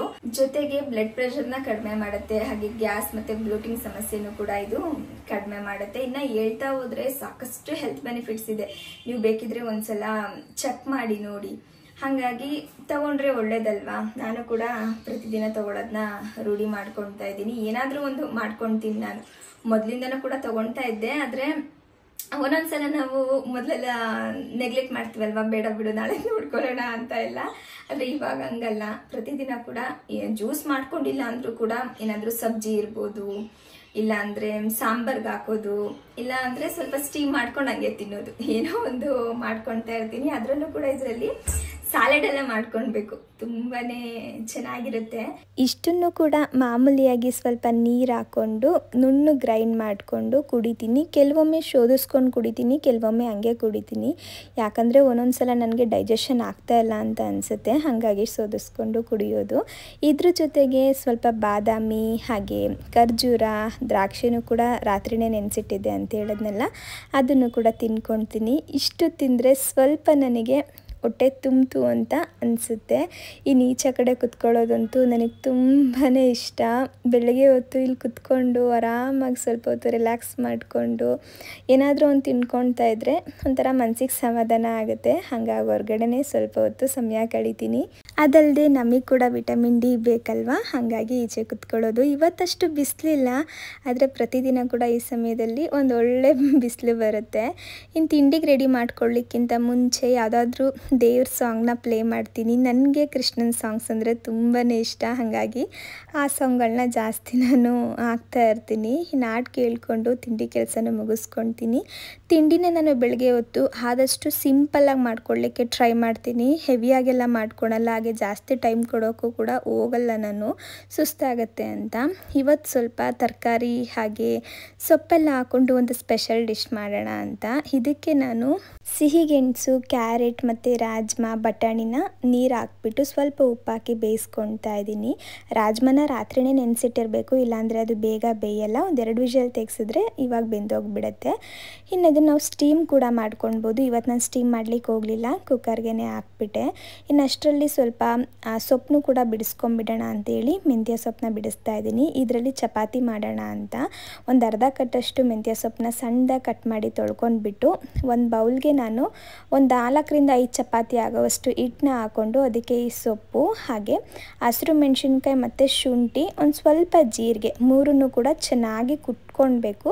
ಚೆನ್ನಾಗಿ ಕುಟ್ಕೊಂಡು ಅದಕ್ಕೆ ಸೇರಿಸ್ಕೊಳ್ತಾ ಇದ್ದೀನಿ. ಒಂದು ಒಳ್ಳೆ ಅರೋಮಾ ಬರುತ್ತೆ ಜೀರಿಗೆನೆಲ್ಲ ಈ ಥರ ಕುಟ್ಟಿ ಹಾಕೊಳ್ಳೋದ್ರಿಂದ. ಇನ್ನು ಅದ್ರ ಜೊತೆಗೆ ಒಂದು ಅರ್ಧ ಸ್ಪೂನ್ ಆಗುವಷ್ಟು ಖಾರದ ಪುಡಿ, ಒಂದು ಅರ್ಧ ಸ್ಪೂನ್ ಧನಿಯಾ ಪುಡಿ, ಒಂಚೂರು ಅರಿಶಿನದ ಪುಡಿ, ಹಾಗೆ ರುಚಿಗೆ ಎಷ್ಟು ಬೇಕೋ ಅಷ್ಟು ಉಪ್ಪು, ಹಾಗೆ ನೀರನ್ನ ಹಾಕ್ಕೊಂಡು ನಾವು ಮಾಮೂಲಿಯಾಗಿ ಚಪಾತಿನ ಯಾವ ಥರ ನಾದ್ಕೊಳ್ತೀವಿ ನೋಡಿ ಅದೇ ಥರ ನಾದ್ಕೊಂಡು ಒಂದು 20 ನಿಮಿಷ ಎತ್ತಿಡ್ತಾ ಇದ್ದೀನಿ. 20 ನಿಮಿಷ 10 ನಿಮಿಷ ಎಷ್ಟೊತ್ತಾದರೂ ಕೂಡ ಎತ್ತಿಟ್ಕೊಳ್ಬೋದು. ಅಷ್ಟರಲ್ಲಿ ನಾನು ಆಗ್ಲೇ ಕುಕ್ಕರ್ಗೆ ಇಟ್ಟಿದ್ನಲ್ಲ, ಅದು ಕೂಡ ಚೆನ್ನಾಗಿ ಬೆಂದ್ಕೊಂಡಿತ್ತು. ಅದನ್ನ ಇವಾಗ ಸ್ವಲ್ಪ ಚೆನ್ನಾಗಿ ಸ್ಮ್ಯಾಶ್ ಮಾಡ್ಕೊತಿದ್ದೀನಿ. ಕಂಪ್ಲೀಟಾಗಿ ತಣ್ಣಗೆ ಮಾಡ್ಕೊಂಡಾದರೂ ಮಾಡ್ಬೋದು. ನಾನು ಟೈಮ್ ಆಗುತ್ತೆ ಅಂತ ಹೇಳ್ಬಿಟ್ಟು ಬಿಸಿ ಬಿಸಿ ಇರುವಾಗಲೇ ಮೊಸರು ಕಡಿಯೋದು ಮಂತ್ ಬರುತ್ತೆ ನೋಡಿ, ಅದರಲ್ಲೇ ಹಿಂಗೆ ಮಾಡ್ಕೊತಾ ಇದ್ದೀನಿ. ಟೈಮ್ ಇಲ್ಲ ಅಂದರೆ ಒಂದು ರೌಂಡ್ ಮಿಕ್ಸಿ ಕೂಡ ಹಾಕೊಳ್ಬೋದು. ಇನ್ನು ಇದಕ್ಕೆ 1 ಸ್ಪೂನ್ ಆಗುವಷ್ಟು ಧನಿಯಾ ಪುಡಿ, 1.5 ಸ್ಪೂನ್ ಆಗುವಷ್ಟು ಅಚ್ಚ ಖಾರದ ಪುಡಿ, ಹಾಗೆ ಸ್ವಲ್ಪ ಉಪ್ಪು, ಒಂದು 3 ಸ್ಪೂನ್ ಆಗುವಷ್ಟು ಅಕ್ಕಿ ಹಿಟ್ಟು, ಇಷ್ಟನ್ನು ಕೂಡ ಹಾಕ್ಕೊಂಡು ಚೆನ್ನಾಗಿ ಮಿಕ್ಸ್ ಮಾಡ್ಕೊಳ್ಬೇಕು. ಅಕ್ಕಿ ಹಿಟ್ಟು ಯಾಕೆ ಹಾಕಬೇಕು ಅಂತ ಅಂದರೆ ನಾವು ಸ್ವೀಟ್ ಪಟೋಟ ಬಳಸ್ಕೊಂಡಿರೋದಲ್ವಾ, ಇದನ್ನು ಕಟ್ಲೆಟ್ ಥರ ಮಾಡ್ಕೊಳ್ಳಿಕ್ಕಾಗಲ್ಲ, ಹಾಗಾಗಿ ಒಂದು ಸ್ವಲ್ಪ ಅಕ್ಕಿ ಹಿಟ್ಟನ್ನ ಹಾಕೊಳ್ಳೋದು ಅಷ್ಟೇ. ಇನ್ನು ಇವಾಗ ಒಂದು ತವಾ ಇಟ್ಬಿಟ್ಟು ತವಾ ಸ್ವಲ್ಪ ಚೆನ್ನಾಗಿ ಕಾಯ್ತಿದೆ ಅನ್ನುವಾಗ ಒಂಚೂರು ಎಣ್ಣೆ ಹಾಕಿ ಕಟ್ಲೆಟ್ ಥರ ಇವನ್ನ ಮಾಡಿಕೊಂಡು ಅದ್ರ ಮೇಲೆ ಇಟ್ಬಿಟ್ಟು ಲೋ ಫ್ಲೇಮಲ್ಲೇ ಒಂದು 5ರಿಂದ 6 ನಿಮಿಷ ಎರಡು ಕಡೆ ಚೆನ್ನಾಗಿ ಬೇಯಿಸ್ಕೊಳ್ಬೇಕಾಗತ್ತೆ. ಇದೊಂಥರ ತಿನ್ನಲಿಕ್ಕೆ ಚೆನ್ನಾಗಿರುತ್ತೆ ಗೊತ್ತಾ, ಹಾಗೆ ಕೂಡ ತಿನ್ಕೊಂಡು ಬಿಡ್ಬೋದು. ಇನ್ನು ಅಷ್ಟರಲ್ಲಿ ಈ ಕಡೆ ಚಪಾತಿ ಕೂಡ ಲಟ್ಟಿಸ್ಕೊಂಡೆ. ನೀವು ನೋಡ್ತಿರ್ಬೋದು 4 ಚಪಾತಿ ಮಾಡ್ಕೊಳ್ತಾ ಇದ್ದೀನಿ ಅಷ್ಟೇ. ನಮಗೆ ಆ ಟೈಮ್ಗೆ ಎಷ್ಟು ಬೇಕು ಅಷ್ಟನ್ನೇ ನಾನು ಯಾವಾಗಲೂ ಮಾಡ್ಕೊಳ್ಳೋದು, ಜಾಸ್ತಿ ಮಾಡಿ ವೇಸ್ಟ್ ಮಾಡಲಿಕ್ಕೆಲ್ಲ ಹೋಗೋದಿಲ್ಲ. ಇನ್ನು ಚಪಾತಿ ಬೇಯಿಸ್ಕೊಳ್ತಾ ಇದ್ನ ಅವಾಗ ಅಪ್ಪು ಹೊರಗಡೆ ಮಲ್ಲಿಗೆ ಹರಳಿತ್ತಲ್ವ, ಅದನ್ನು ನೋಡಿ ಚೆನ್ನಾಗಿದೆ ಅಂತೇಳಿ ತಂದು ಮುಡಿಸ್ತಾ ಇದ್ದಾರೆ. ಅವ್ರಿಗಿದೆಲ್ಲ ಇಷ್ಟ, ಒಂಥರ ಮಲ್ಲಿಗೆ ಅಂದರೆ ತುಂಬ ಇಷ್ಟ. ಅದರಲ್ಲೂ 7 ಸುತ್ತಿನ ಮಲ್ಲಿಗೆ ಬರುತ್ತಲ್ಲ, ಅದಂದರೆ ಅವರಿಗೆ ತುಂಬಾ ಇಷ್ಟ, ಹಂಗಾಗಿ ಅದನ್ನು ಒಂದು ತಂದಿಟ್ಕೊಂಡಿರೋ ಅಂಥದ್ದು. ಇನ್ನು ಅವರು ವಾಕಿಂಗ್ ಮುಗಿಸ್ಕೊಂಡು ಸ್ನಾನ ಮುಗಿಸ್ಕೊಂಡು ಅವರು ರೆಡಿ ಆಗಿಬಿಟ್ಟಿದ್ರು. ಇನ್ನು ನಾನಿವಾಗ ಈ ಚಪಾತಿ ರೆಡಿ ಇತ್ತಲ್ವ ಅದನ್ನು ನಿಮಗೆ ತೋರಿಸ್ತಿದ್ದೀನಿ ಎಷ್ಟು ಸಾಫ್ಟಾಗಿ ಬಂದಿದೆ ಅಂತೇಳಿ. ತುಂಬ ಸಾಫ್ಟಾಗಿರುತ್ತೆ. ಇವಾಗ ಒಂದು ಕಡೆ ಚಪಾತಿನ ಕಟ್ ಮಾಡಿಬಿಟ್ಟು ಅದ್ರ ಮೇಲೆ ನಾನು ಕಟ್ಲೆಟ್ ರೆಡಿ ಮಾಡ್ಕೊಂಡಿದ್ನಲ್ಲ ಅದನ್ನ ಇಡ್ತಾ ಇದ್ದೀನಿ. ಹಾಗೆ ಕ್ಯಾಬೇಜ್ ಇಡ್ತಾ ಇದ್ದೀನಿ, ಚೈನೀಸ್ ಕ್ಯಾಬೇಜ್ನ ಇಟ್ಕೊಂಡಿರೋದು. ಇದ್ರ ಜೊತೆಗೆ ಪನ್ನೀರ್ನ ಇಟ್ಟಿದ್ದೀನಿ. ಪನ್ನೀರ್ ಬದಲು ಚೀಸ್ನ ಹಾಕೊಳ್ಬೋದು. ಹಾಗೆ ಮನೇಲೇ ಮಾಡಿರೋ ಮಯೋನೀಸ್ ಜೊತೆಗೆ ಪಿಜ್ಜಾ ಸಾಸ್ನ ಹಾಕ್ಕೊಳ್ತಾ ಇದ್ದೀನಿ. ಹಾಗೆ ಸ್ವಲ್ಪ ಈರುಳ್ಳಿ, ಟೊಮೊಟೊ, ಬೇಕು ಅನ್ನೋಂಗಿದ್ರೆ ನಾವು ಸೌತೆಕಾಯಿನೂ ಕೂಡ ಸೇರಿಸ್ಕೊಳ್ಬೋದು. ನನಗೆ ಸೌತೆಕಾಯಿ ಹಾಕೋದು ಮರ್ತೋಗ್ಬಿಡ್ತು, ಹಾಗಾಗಿ ಹಾಕ್ಲಿಕ್ಕೆ ಹೋಗಲಿಲ್ಲ. ಇನ್ನು ಇವಾಗ ಈ ಥರ ಇದನ್ನು ಫೋಲ್ಡ್ ಮಾಡ್ಕೊಳ್ತಾ ಇದ್ದೀನಿ. ಹಿಂಗೆ ಫೋಲ್ಡ್ ಮಾಡಿಕೊಂಡು ತವಾ ಮೇಲೆ ಎರಡೂ ಕಡೆ ಮತ್ತೆ ಒಂದು ಸ್ವಲ್ಪ ಹೊತ್ತು ಬೇಯಿಸ್ಕೊಳ್ಬೇಕಾಗತ್ತೆ. ಜಾಸ್ತಿ ಏನು ಬೇಡ, ಒಂದು 30ರಿಂದ 40 ಸೆಕೆಂಡ್ ಬೇಯಿಸ್ಕೊಂಡ್ರೆ ಸಾಕು. ಯಾಕಂದರೆ ಅವಾಗ ಒಂದು ಸ್ವಲ್ಪ ಕ್ರಿಸ್ಪಿ ಆಗಿರುತ್ತೆ, ತಿನ್ನಲಿಕ್ಕೂ ಕೂಡ ಚೆನ್ನಾಗಿರುತ್ತೆ ಅಂತ ಹೇಳ್ಬಿಟ್ಟು ಇಷ್ಟು ಮಾಡಿಕೊಂಡ್ರೆ ಒಂದು ಒಳ್ಳೆ ಹೆಲ್ದಿಯಾಗಿರೋ ಬ್ರೇಕ್ಫಾಸ್ಟ್ ರೆಡಿ ಆಗುತ್ತೆ. ನನಗೆ ಒಂದು ತಿಂದರೆ ಹೊಟ್ಟೆ ತುಂಬುತ್ತೆ, ಗಂಡು ಮಕ್ಳಿಗಾದರೆ 1-2 ಬೇಕಾಗತ್ತೆ. ಇನ್ನು ಇವತ್ತಿನ ಬ್ರೇಕ್ಫಾಸ್ಟ್ ಇದು ನಂದು. ನನಗೂ ಅದೇನೇ ಕೊಟ್ಟಿದ್ಯಾ? ಮತ್ತೆ ಇವ್ರಿಗೆ ಸಪ್ರೇಟ್ ನನಗೆ ಸಪ್ರೇಟ್ ಮಾಡ್ಕೊಳ್ಳ. ಪ್ರತಿದಿನ ಇದೇ ಥರ ಇರುತ್ತೆ ಅಂತ ಅಲ್ಲ, ಏನು ತಿನ್ಬೇಕನ್ಸುತ್ತೆ ಅದನ್ನು ಮಾಡ್ಕೊಳ್ತಾ ಇರ್ತೀನಿ. ಒಂದೊಂದ್ಸಲ ಸ್ಮೂದಿ ಮಾಡ್ಕೊತೀನಿ, ಸ್ಯಾಲೆಡ್ ಮಾಡ್ಕೊತೀನಿ, ಇಲ್ಲಾಂದರೆ ಪಾಲಕ್ ದೋಸೆ, ಈ ಥರ. ನನಗೆ ಸ್ವಲ್ಪ ಸ್ಪೈಸಿ ಆಗಿರಬಾರ್ದು ಬೆಳಗ್ಗೆ, ಹಾಗಾಗಿ ಸ್ವಲ್ಪ ಖಾರ ಕಮ್ಮಿ ಇರೋ ಥರ ಏನಾದರೂ ಒಂದು ಹೆಲ್ದಿಯಾಗಿ ಮಾಡ್ಕೊಂಡು ಅಂಥದ್ದು. ಇನ್ನಿವತ್ತು ಇದನ್ನು ಮಾಡ್ಕೊಂಡಿದ್ದೀನಿ. ನಾನು ಪನ್ನೀರ್ ಹಾಕಿ ಮಾಡಿದ್ದೀನಲ್ವ, ಇದ್ರ ಬದಲು ಚೀಸ್ ಹಾಕಿ ಕೂಡ ಮಾಡ್ಕೊಳ್ಬೋದು, ಇಲ್ಲ ಹಂಗೇನೂ ಮಾಡ್ಕೊಳ್ಬೋದು. ಸ್ವೀಟ್ ಪೊಟೊಟೊ ಬದಲು ಚಿಕನ್ನು ಇಲ್ಲಾಂದರೆ ಎಗ್ ಇದನ್ನೆಲ್ಲ ಹಾಕೊಂಡು ಮಾಡ್ಕೊಳ್ಬೋದು. ಒಂದು ಆಮ್ಲೆಟ್ ಹಾಕ್ಬಿಡ್ಬೇಕು ತಾನೆ ಅದಕ್ಕೆ. ಪ್ಲೇಟಲ್ಲಿ ಇಷ್ಟಿದೆ, ಪನ್ನೀರ್ ಇದೆ ಮತ್ತೆ ಆಮ್ಲೆಟ್ ಅಂತೆ. ಇದೇ ಚೆನ್ನಾಗಿದೆ, ಮಧ್ಯಾಹ್ನ ಮಾಡ್ತೀನಿ. ಆಯ್ತು. ಇವರಿಗೆ ದಿನದಲ್ಲಿ ಏನಾದರೂ ಒಟ್ಟಿನಲ್ಲಿ ಮೊಟ್ಟೆಲಿ ಏನಾದರೂ ಇರಬೇಕು, ಆಮ್ಲೆಟು ಇಲ್ಲ ಬೇಯಿಸಿರೋ ಮೊಟ್ಟೆ ಈ ಥರ ಇದ್ರೆ ಅವ್ರಿಗೆ ಇಷ್ಟ. ನಾನು ತಿನ್ಬೇಕಲ್ವಾ, ಹಾಗಾಗಿ ಮಾಡ್ಕೊತೀನಿ. ನನ್ನನ್ನು ಬ್ರೇಕ್ಫಾಸ್ಟ್ ಮುಗಿಸ್ಕೊಂಡು ಬಿಡ್ತೀನಿ. ಅದಾದಮೇಲೆ ವ್ಲಾಗ್ನ ಕಂಟಿನ್ಯೂ ಮಾಡೋದು. ಇವತ್ತಿನ ದಿನ ಪೂರ್ತಿ ನಾನು ಏನೇನೆಲ್ಲ ಫುಡ್ ತೊಗೊಳ್ತೀನಿ ಅನ್ನೋದನ್ನ ಶೇರ್ ಮಾಡ್ಕೊಳ್ಳೋಣ ಅಂತೇಳಿ ಅಂದ್ಕೊಂಡಿದ್ದೀನಿ. ಇನ್ನು ಬೆಳಗಿನ ಬ್ರೇಕ್ಫಾಸ್ಟ್ ನೋಡಿದ್ರಲ್ಲ, ಇನ್ನು ಮಧ್ಯಾಹ್ನ ಏನು ಮಾಡ್ಕೊಳ್ತೀನಿ ಅನ್ನೋದು ಕೂಡ ಶೇರ್ ಮಾಡ್ತೀನಿ. ಬೆಳಗ್ಗೆ ಎಷ್ಟು ಗಿಣಿ ಸೌಂಡ್ ಅಲ್ವಾ? ಹೌದು, ಇವತ್ತು ಯಾವಾಗ್ಲೂ ಪಿಕಾಕ್ ಸೌಂಡ್ ಕೇಳಿಸೋದು ನಮ್ಮ ಮನೆ ಹತ್ರ. ಇವತ್ತೇನೋ ಗೊತ್ತಿಲ್ಲ, ಗಿಳಿ ಶಬ್ದ ಎಲ್ಲ ಕೇಳಿಸ್ತಿತ್ತು. ನಾನು ಕ್ಯಾಪ್ಚರ್ ಮಾಡ್ಕೊಳ್ಳಿಕ್ಕೆ ಆಗಲಿಲ್ಲ. ಪಿಕಾಕು ಚಳಿಗಾಲದಲ್ಲಿ ಬರುತ್ತೆ ಅಲ್ಲಿ. ಇವಾಗ ಸ್ವಲ್ಪ ಬೇಸಿಗೆ ಅಲ್ವಾ, ಹಂಗಾಗಿ ಈ ಕಡೆ ಕಾಣಲ್ಲ. ಇಲ್ಲ, ನಿನ್ನೆ ಮೊನ್ನೆ ಅಂದ್ರೆ ಅಷ್ಟೊಂದು ಶಬ್ದ ಇರಲ್ಲ, ಒಂದೋ ಎರಡೋ ಎಲ್ಲೋ ಒಂದು ಗ್ಯಾಪಲ್ಲಿ ಬಂದ್ಬಿಟ್ಟೈತೆ ಕೂಗ್ತಿರುತ್ತೆ. ಆದ್ರೆ ಮುಂಚೆ ಹೆಂಗೆ ಶಬ್ದ ಆಗೋದು ಗೊತ್ತಾ, ಬೆಳಗ್ಗೆ ಒಂದು 5:45, 5:15 ಈಚೆ ಕಡೆ ಹೋಗಿ ನಿಂತ್ಕೊಂಡ್ಬಿಟ್ರೆ ಬರೀ ನವಿಲ್ ಕೂಗೋ ಶಬ್ದನೇ. ಅಂದ್ರೆ ಇವಾಗ ಬೇಗ ಬೆಳಕು ಬರುತ್ತೆ, ಮತ್ತೆ ಲೇಟಾಗಿ ಬೆಳಕು ಹೋಗುತ್ತೆ. 6:30, 6:45 ಆದ್ರೂ ಬೆಳಕಿರ್ತದೆ ಇಲ್ಲಿ. ತಿರ್ಗಿ ಬೆಳಿಗ್ಗೆ 5 ಗಂಟೆಗೆ ಸ್ಟಾರ್ಟ್ ಆಗ್ಬಿಡುತ್ತೆ ಬೆಳಗ್ಗೆ. 5:15 ಸ್ವಲ್ಪ ಬೆಳಕಾಗ್ಲಿಕ್ಕೆ ಶುರುವಾಗುತ್ತೆ. ಅದೇ. ಓಕೆ ನೋಡಿ, ನಾವು ಚಿನ್ನ ಬೆಳ್ಳಿ ತಂದಿದ್ದೀವಿ. ಅದ್ರ ಹೆಸರು ಚಿನ್ನ, ಇದ್ರ ಹೆಸರು ಬೆಳ್ಳಿ. ಅದನ್ನ ಹಂಗೆ ಹೆಸರಿಡ್ಬೇಕು ಅಂತ ಹಂಗೆ ತಂದಿದ್ದೀನಿ. ಇಬ್ರು ಸೇಮ್ ಅವ್ರೆ ನೋಡಕ್ಕೆ. ಹೆಂಗೋ ಚೆನ್ನಾಗಿ ಆಟ ಆಡ್ಕೊಂಡಿದ್ದಾರೆ. ಹಿಂಗೆ ಚೆನ್ನಾಗಿ ಆಟ ಆಡ್ಕೊಂಡು ಇದ್ಬಿಟ್ರೆ ಫುಲ್ ಖುಷಿ. ನನ್ಗೆ ಯಾವಾಗ ಎಲ್ಲಿ ಬಿಡುತ್ತೋ ಅಂತ ಭಯ ಆಗ್ತಿರುತ್ತೆ. ಏನಾಗಲ್ಲ, ಇರುತ್ತೆ, ನಾನು ನೋಡ್ಕೊಂತೀನಿ. ನೀನು ಅದಕ್ಕೇನು ಮಾಡಬೇಡ ಆಯ್ತಾ. ಲೈಟ್ ಹಾಕೋದು, ಮೋಟ್ರ್ ಹಾಕೋದು ಎಲ್ಲ ಮಾಡಬೇಡ. ಅದಕ್ಕೇನು ಬೇಕು ನಾನು ನೋಡ್ಕೊಂತೀನಿ. ಬೆಳಗ್ಗೆ ಆಗಲೇ ಹಾಕ್ಬಿಟ್ಟಿದೆ. ಅದೇನು ತೊಂದರೆ ಇಲ್ಲ. 1 ಅವರ್ ಹಾಕು, ಆಮೇಲೆ ಆಫ್ ಮಾಡಿಬಿಡು. ಲೈಟು ನೈಟ್ ಹೊತ್ತು ಹಾಕಿ ಸಾಕು. ಈ ಬೆಳಗ್ಗೆ ಹೊತ್ತು ಬೆಳಕಿರುತ್ತಲ್ಲ ಸಾಕು. ಅದೇನೆ, ಆ ಲೈಟು ತುಂಬ ರಿಫ್ಲೆಕ್ಷನ್ ಐತೆ. ಇನ್ನು ಅಪ್ಪು ತಿಂಡಿ ಮುಗಿಸ್ಕೊಂಡು ಹೊರಟ ಮೇಲೆ ಮಾಮೂಲಿಯಾಗಿ ಸ್ವಲ್ಪ ಹೊತ್ತು ಕೂತ್ಕೊಂಡು ರಿಲ್ಯಾಕ್ಸ್ ಮಾಡಿಕೊಂಡು, ಅದಾದಮೇಲೆ ಮನೆ ಕ್ಲೀನಿಂಗ್ ಕೆಲಸ ಎಲ್ಲ ಇದ್ದೇ ಇರುತ್ತಲ್ವ. ಕಿಚನ್ ಕ್ಲೀನಿಂಗ್ ಕೆಲಸ ಇರುತ್ತೆ, ಮತ್ತು ಪಾತ್ರೆ ತೊಳೆಯೋದಿರುತ್ತೆ, ಇದೆಲ್ಲ ಇರುತ್ತೆ. ನಾನು ಇವಾಗ ಸ್ವಲ್ಪ ಡೀಪ್ ಕ್ಲೀನ್ ಮಾಡ್ಕೊಂಡು ಬಿಡ್ತೀನಿ. ಸ್ವಲ್ಪ ಗ್ಯಾಸ್ ಸ್ಟವ್ ಮೇಲೆಲ್ಲ ಗಲೀಜೆಲ್ಲ ಇರುತ್ತಲ್ವ, ಅದನ್ನೆಲ್ಲ ಒಂಚೂರು ನೀಟಾಗಿ ಕ್ಲೀನ್ ಮಾಡ್ಕೊತೀನಿ. ಹಾಗೆ ಪಾತ್ರೆಗಳಿದ್ರೆ ಪಾತ್ರೆ ತೊಳ್ಕೊಂಡು ಬಿಡ್ತೀನಿ. ಒಟ್ಟಿನಲ್ಲಿ ಕಿಚನ್ನ ಕಂಪ್ಲೀಟಾಗಿ ಕ್ಲೀನ್ ಮಾಡಿಬಿಡ್ತೀನಿ. ಪದೇ ಪದೇ ಮಾಡ್ಲಿಕ್ಕೆ ಹೋಗೋಲ್ಲ. ಇವಾಗ ಒಂದು ಸಲ ಮಾಡಿದ್ರೆ ನಾನು ನಾಳೆ ಬೆಳಗ್ಗೆ ಇದೇ ಟೈಮಿಗೆ ಮಾಡೋದು, ಮತ್ತೇನು ಅದ್ರ ಸವಾಸಕ್ಕೆ ಹೋಗಲ್ಲ. ಅಂದರೆ ಡೀಪ್ ಕ್ಲೀನ್ ಮಾಡ್ಲಿಕ್ಕೆ ಹೋಗಲ್ಲ, ಮಾಮೂಲಿಯಾಗಿ ಒರೆಸ್ಕೊಳ್ತೀನಿ ಅಷ್ಟೇ. ಅದಾದಮೇಲೆ ಸ್ವಲ್ಪ ಡೈನಿಂಗ್ ಟೇಬಲ್ಗಳು ಇರುತ್ತಲ್ಲ, ಅದನ್ನು ಕ್ಲೀನ್ ಮಾಡ್ಕೊಳ್ಳೋದು, ಇಲ್ಲಾಂದರೆ TV ಯೂನಿಟ್ ಕ್ಲೀನ್ ಮಾಡೋದು.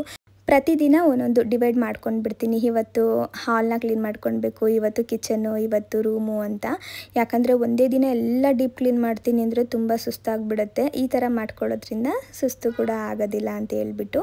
ಇನ್ನು ಈ ಕಡೆ ರೂಮ್ ಸ್ವಲ್ಪ ಕ್ಲೀನ್ ಮಾಡ್ಕೊಳ್ಬೇಕಿತ್ತು. ಒಂಚೂರು ಧೂಳಾಗಿದೆ ಅಂತ ಅನ್ನಿಸ್ತಿತ್ತು, ಹಾಗಾಗಿ ಕ್ಲೀನ್ ಮಾಡ್ತಾಯಿದ್ದೀನಿ. ಇಲ್ಲಿ ಯಾರೂ ಜಾಸ್ತಿ ಇರೋಲ್ಲ, ನಾನು ಕೂಡ ಜಾಸ್ತಿ ರೂಮ್ಗೆ ಹೋಗಲ್ಲ. ಆದರೂ ಕೂಡ ಧೂಳಾಗೇ ಇರುತ್ತಲ್ವ, ಹಾಗಾಗಿ ಅದನ್ನು ಕ್ಲೀನ್ ಮಾಡೋ ಅಷ್ಟರಲ್ಲೇನೆ ಟೈಮ್ ಆಗಿರುತ್ತೆ. ಆವಾಗ ಸ್ವಲ್ಪ ಹಶ್ವಾಗ್ತಿದೆ ಅನ್ನುವಾಗ ಸ್ವಲ್ಪ ಹಣ್ಣುಗಳನ್ನ ತಿಂತೀನಿ.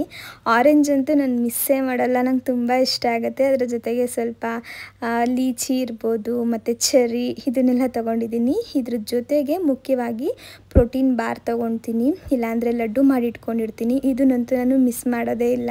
ಡ್ರೈ ಫ್ರೂಟ್ಸ್ನ ನಾವು ಜಾಸ್ತಿ ತಿನ್ನಬೇಕು ಈ ಸಮಯದಲ್ಲಿ, ಹಾಗಾಗಿ ನಾನು ಈ ಥರ ಮಾಡಿಕೊಂಡು ತಿನ್ನೋವಂಥದ್ದು. ಇದನ್ನು ತಿನ್ಕೊತಾ ಯಾವುದಾದ್ರೂ ಒಂದು ಒಳ್ಳೆ ಬುಕ್ನ ಓದ್ತೀನಿ. ಬುಕ್ ಓದಿಲ್ಲ ಅಂದರೂ ಕೂಡ ಏನಾದರೂ ರೆಸಿಪೀಸ್ನ ಕ್ರಿಯೇಟ್ ಮಾಡಬೇಕು ಅನ್ನೋಂಗಿದ್ರೆ ಈ ಸಮಯದಲ್ಲಿ ಕೂತ್ಕೊಂಡು ಬರ್ಕೊಳ್ತೀನಿ. ಹತ್ತತ್ರ ಒಂದು ಅರ್ಧ ಮುಕ್ಕಾಲು ಗಂಟೆ ಆಗೇ ಹೋಗಿಬಿಡುತ್ತೆ. ಇವಾಗ ನಾಳೆ ಏನಾದರೂ ಒಂದು ಹೊಸ ಸ್ಪೆಷಲ್ ಡಿಶ್ನ ಮಾಡಬೇಕು ಅಂದ್ಕೊಂಡಿದ್ರೆ ಇವಾಗ ನಾನು ಬರೆದಿಟ್ಕೊಳ್ಳೇಬೇಕಾಗತ್ತೆ. ಎಲ್ಲನೂ ಕೂಡ ತಲೆಯಲ್ಲಿ ಇಟ್ಕೊಳ್ಳಿಕ್ಕಾಗಲ್ಲ ಅಲ್ವಾ. ಹಾಗಾಗಿ ಒಂದು ಬುಕ್ಕಲ್ಲಿ ಬರೆದಿಟ್ಬಿಟ್ರೆ ನೆನಪಿರುತ್ತೆ, ನಮಗೂ ಕೂಡ ಒಂದು ಒಳ್ಳೆ ಮೆಮೊರಿಯಾಗಿ ಉಳ್ಕೊಳುತ್ತೆ. ಮುಂದೆ ಯಾವಾಗಾದ್ರೂ ಓದ್ಬೋದು ಅಂತೇಳಿ ಎಲ್ಲ ಥರ ಅಡುಗೆಗಳನ್ನೂ ಕೂಡ ನಾನು ಒಂದು ಡೈರಿಲಿ ಬರೆದಿಟ್ಕೊಂಡಿರ್ತೀನಿ. ಅದರಲ್ಲೂ ಕೂಡ ಹೊಸ ಹೊಸ ಅಡುಗೆಗಳನ್ನ ಮಿಸ್ ಮಾಡ್ದೇ ಬರೆದಿಟ್ಕೊಂಡಿರ್ತೀನಿ. ಇವಾಗ ಸ್ವಲ್ಪ ಹೊರಗಡೆ ಕೂಡ ಹೋಗಿ ಬರಬೇಕಿತ್ತು, ಒಂದೆರಡು ಡಾಕ್ಯುಮೆಂಟ್ನ ಕಲೆಕ್ಟ್ ಮಾಡ್ಕೊಂಡು ಬರೋದಿತ್ತು. ಹಾಗಾಗಿ ನಾನು ಕೂಡ ಬೇಗ ರೆಡಿ ಆದೆ. ಆದರೆ ಅಪ್ಪು ಕೊನೆಯಲ್ಲಿ ಇವತ್ತು ಬೇಡ ನಾಳೆ ಹೋಗೋಣ, ಇವತ್ತು ಸ್ವಲ್ಪ ಕೆಲಸ ಇದೆ ಅಂತ ಹೇಳ್ಬಿಟ್ರು. ಅದಲ್ಲದೆ ನಾನು ರೆಡಿ ಆದಮೇಲೆ ಹೇಳಿದ್ರು ಅವರು, ಇನ್ನೇನು ಮಾಡೋದು, ಅವ್ರ ಕೆಲಸ ಇದೆಯಲ್ಲ, ನಾಳೆನೇ ಹೋದ್ರಾಗತ್ತೆ ಅಂತ ಅಂದ್ಕೊಂಡು ಹೆಂಗಿದ್ರು ರೆಡಿ ಇದ್ದೀನಲ್ಲ, ಸ್ವಲ್ಪ ಶಾರ್ಟ್ಸ್ ವಿಡಿಯೋಸ್ನಾದರೂ ಮಾಡ್ಕೊಂಬಿಡೋಣ ಅಂತ ಹೇಳಿ ಪಟ್ಟಂತ ಪ್ಲ್ಯಾನ್ ಚೇಂಜ್ ಮಾಡಿಕೊಂಡು ಈಗ ಕುಕಿಂಗ್ಗೆ ಎಲ್ಲ ರೆಡಿ ಮಾಡ್ಕೊತಾ ಇದ್ದೀನಿ. ಹೆಂಗಿದ್ರು ಇವಾಗ 11:15 ಆಗಿದೆ, 11:30 ಆಗಿದೆ. ಅಡುಗೆ ಎಲ್ಲ ಮುಗಿಸೋ ಅಷ್ಟರಲ್ಲಿ 1:15 ಆಗುತ್ತೆ. ಸ್ವಲ್ಪ ವಿಡಿಯೋಸ್ ಏನು ಮಾಡೋದಿಲ್ಲ ಅಂದರೆ ಒಂಚೂರು ಲೇಟಾಗಿ ಅಡುಗೆ ಮಾಡಿಕೊಂಡ್ರು ಕೂಡ ನಡೆಯುತ್ತೆ ಅಂತ ಅಂದರೆ ಒಂದು 12:15 ನಂಗೆ ಶುರು ಮಾಡಿದ್ರು ಒಂದು ಅರ್ಧ ಗಂಟೆ 3/4 ಗಂಟೆಗಳಲ್ಲೆಲ್ಲ ಅಡುಗೆ ಮುಗಿಸ್ಕೊಂಡು ಬಿಡ್ಬೋದು. ಆದರೆ ಈ ಥರ ರೀಲ್ಸು ಅಥವಾ ವ್ಲಾಗ್ಗೆ ಏನಾದ್ರೂ ವಿಡಿಯೋ ಶೂಟ್ ಮಾಡ್ಕೊತಾ ಇದ್ದೀನಿ ಅಂದರೆ ಒಂಚೂರು ಟೈಮ್ ಹಿಡಿಯುತ್ತೆ. ವ್ಲಾಗಾದರೆ ಸ್ವಲ್ಪ ಜಾಸ್ತಿ ಟೈಮ್ ತೊಗೊಳುತ್ತೆ, ಆದರೆ ರೀಲ್ಸ್ಗೆಲ್ಲ ಅದಕ್ಕಿಂತ ಒಂಚೂರು ಕಡಿಮೆ ಟೈಮ್ ತೊಗೊಳುತ್ತೆ. ಸರಿ, ಅಷ್ಟರಲ್ಲಿ ಇದನ್ನಾದರೂ ಮಾಡ್ಕೊಳ್ಳೋಣ, ಹೆಂಗಿದ್ರು ರೆಡಿ ಇದ್ದೀನಲ್ಲ ಅಂತ ಹೇಳ್ಬಿಟ್ಟು ಇವಾಗ ಪ್ಲ್ಯಾನ್ ಮಾಡ್ಕೊಂಡಿದ್ದೀನಿ. ಇವತ್ತು ಮಧ್ಯಾಹ್ನದ ಏನು ಅಡುಗೆ ಮಾಡ್ತೀನಿ ಅದನ್ನೇ ಶೂಟ್ ಮಾಡ್ಕೊಳ್ಳೋಣ ಅಂತ, ಒಂದು ಒಳ್ಳೆ ಸಾಂಬಾರು ಮಾಡೋಣ ಅಂತ ಅಂದ್ಕೊಂಡಿದ್ದೀನಿ. ಎಲ್ರಿಗೂ ಗೊತ್ತಿರುತ್ತೆ ಅನ್ಕೋತೀನಿ ಈ ಸಾಂಬಾರು. ನಮ್ಮ ಮನೇಲಿ ಮಾಡೋ ಅಂಥದ್ದು. ಮಸಾಲೆನೆಲ್ಲನೂ ಮನೇಲಿ ರೆಡಿ ಮಾಡಿಕೊಂಡು, ಅಂದರೆ ಮಸಾಲೆ ಪೌಡರ್ನ ರೆಡಿ ಮಾಡ್ಕೊತೀನಿ. ಮಾಮೂಲಿಯಾಗಿ ಧನಿಯಾ ಪೌಡರ್ ಮತ್ತು ಸಾಂಬಾರು ಪೌಡರ್ನೆಲ್ಲನೂ ಸಪ್ರೇಟಾಗಿ ಮಾಡಿಸಿಟ್ಕೊಂಡು ಸಾಂಬಾರ್ಗೆ ಹಾಕಿ ಮಾಡಿಬಿಡ್ತೀವಲ್ವ. ಆದರೆ ಇದು ಆ ಥರ ಅಲ್ಲ, ಇನ್ಸ್ಟೆಂಟಾಗಿ ಸಾಂಬಾರು ಪೌಡರ್ನ ಮಾಡಿಕೊಂಡು ಮಾಡೋ ಅಂಥದ್ದು. ಎಲ್ಲ ಥರ ತರಕಾರಿ, ಕಾಳು ಎಲ್ಲನೂ ಹಾಕಿ ಮಾಡ್ಬೋದು. ತುಂಬಾ ರುಚಿಯಾಗಿರುತ್ತೆ. ಅದನ್ನು ನಾನು ಶಾರ್ಟ್ಸಲ್ಲಿ ಈಗಾಗಲೇ ಹೇಳ್ದಂಗೆ ಅಪ್ಲೋಡ್ ಮಾಡಿರ್ತೀನಿ. ಈ ಬ್ಲಾಗ್ ಬಂದಮೇಲೆ ಬರ್ಬೋದು, ಇಲ್ಲಾಂದ್ರೆ ಅದಕ್ಕಿಂತ ಮುಂಚೆನೂ ಕೂಡ ಬರ್ಬೋದು. ಒಂದ್ಸಲ ಚೆಕ್ ಮಾಡಿರಿ. ಇವಾಗ ಆ ಕೆಲಸ ಮುಗಿಸ್ಕೊಂಡು ಬಿಡ್ತೀನಿ. ಈ ಶಾರ್ಟ್ಸ್ ವಿಡಿಯೋನು ಕೂಡ ಮಾಡ್ಕೊಂಡಿದ್ದಾಯಿತು. ಪ್ರತಿದಿನ ನಾನು ಈ ಥರ ಮಧ್ಯಾಹ್ನ ಟೈಮು ಶಾರ್ಟ್ಸ್ನ ಮಾಡ್ಕೊಳ್ಳಿಕ್ಕೆ ಹೋಗಲ್ಲ. ನಾನು ಯಾವಾಗ ಫ್ರೀ ಇರ್ತೀನಿ, ನನಗೆ ಯಾವಾಗ ಮಾಡ್ಬೋದು, ಬಾಡಿಲಿ ಎನರ್ಜಿ ಇದೆ ಅಂತ ಅನಿಸುತ್ತೆ ಆವಾಗ ಮಾತ್ರ ನಾನು ಮಾಡ್ಕೊಳ್ಳೋ ಅಂಥದ್ದು. ಕೆಲವೊಂದು ದಿನ ಸ್ಕಿಪ್ ಆಗುತ್ತೆ. ಈ ಸಮಯದಲ್ಲಿ ಶಾಪ್ಗೆ ಹೋಗ್ಬಿಟ್ಟಿರ್ತೀನಿ ಒಂದೊಂದು ಸಲ ಹೋಗಿರಲ್ಲ, ಆವಾಗ ನಾನು ಹಿಂಗೆ ಮಾಡ್ಕೊಳ್ತೀನಿ ಅಷ್ಟೇ. ಎಲ್ಲನೂ ಬ್ಯಾಲೆನ್ಸ್ ಮಾಡ್ಕೊಳ್ಬೇಕು. ಏನಾದರೂ ಒಂದು ಕೆಲಸ ಮಾಡ್ತಾಯಿದ್ದೀವಿ ಅಂತ ಅಂದಮೇಲೆ ಏನೋ ಒಂದು ತೊಂದರೆ ಆಗ್ತಾಯಿದೆ ಅಥವಾ ನಾವೇನೋ ಒಂದು ಬ್ಯುಸಿ ಆಗಿದ್ದೀವಿ ಅಂತ ಹೇಳ್ಬಿಟ್ಟು ಅದನ್ನು ಬಿಡ್ಲಿಕ್ಕೆ ಹೋಗಬಾರ್ದು ಅನ್ನೋದು ನನ್ನ ಅಭಿಪ್ರಾಯ. ಇನ್ನು ಇವತ್ತಿನ ಮಧ್ಯಾಹ್ನದ ಊಟ ಈ ಥರ ಇದೆ. 1 ಕಪ್ ಆಗೋವಷ್ಟು ರೈಸ್ನ ತೊಗೊಂಡಿದ್ದೀನಿ. ಇದು ಬಂದು ರೆಡ್ ರೈಸು. ಇಲ್ಲಿ ಕೆಲವೊಮ್ಮೆ ಮುದ್ದೆ ಇರುತ್ತೆ, ಇಲ್ಲ ಅಂತ ಅಂದರೆ ಬಾಯ್ಲ್ಡ್ ರೈಸ್ ಇರುತ್ತೆ. ಬಾಯ್ಲ್ಡ್ ರೈಸ್ ಕೂಡ ನಾನು ಅನ್ಪಾಲಿಶ್ಡ್ ರೈಸ್ನೇ ತೊಗೊಳ್ತೀನಿ. ಮಾಮೂಲಿಯಾಗಿ ರೆಡ್ ರೈಸ್ ಥರನೇ ಅದು ಕೂಡ ಬರುತ್ತೆ. ಸ್ವಲ್ಪ ಅಕ್ಕಿ ದಪ್ಪ ಇರುತ್ತೆ ಅಷ್ಟೇ.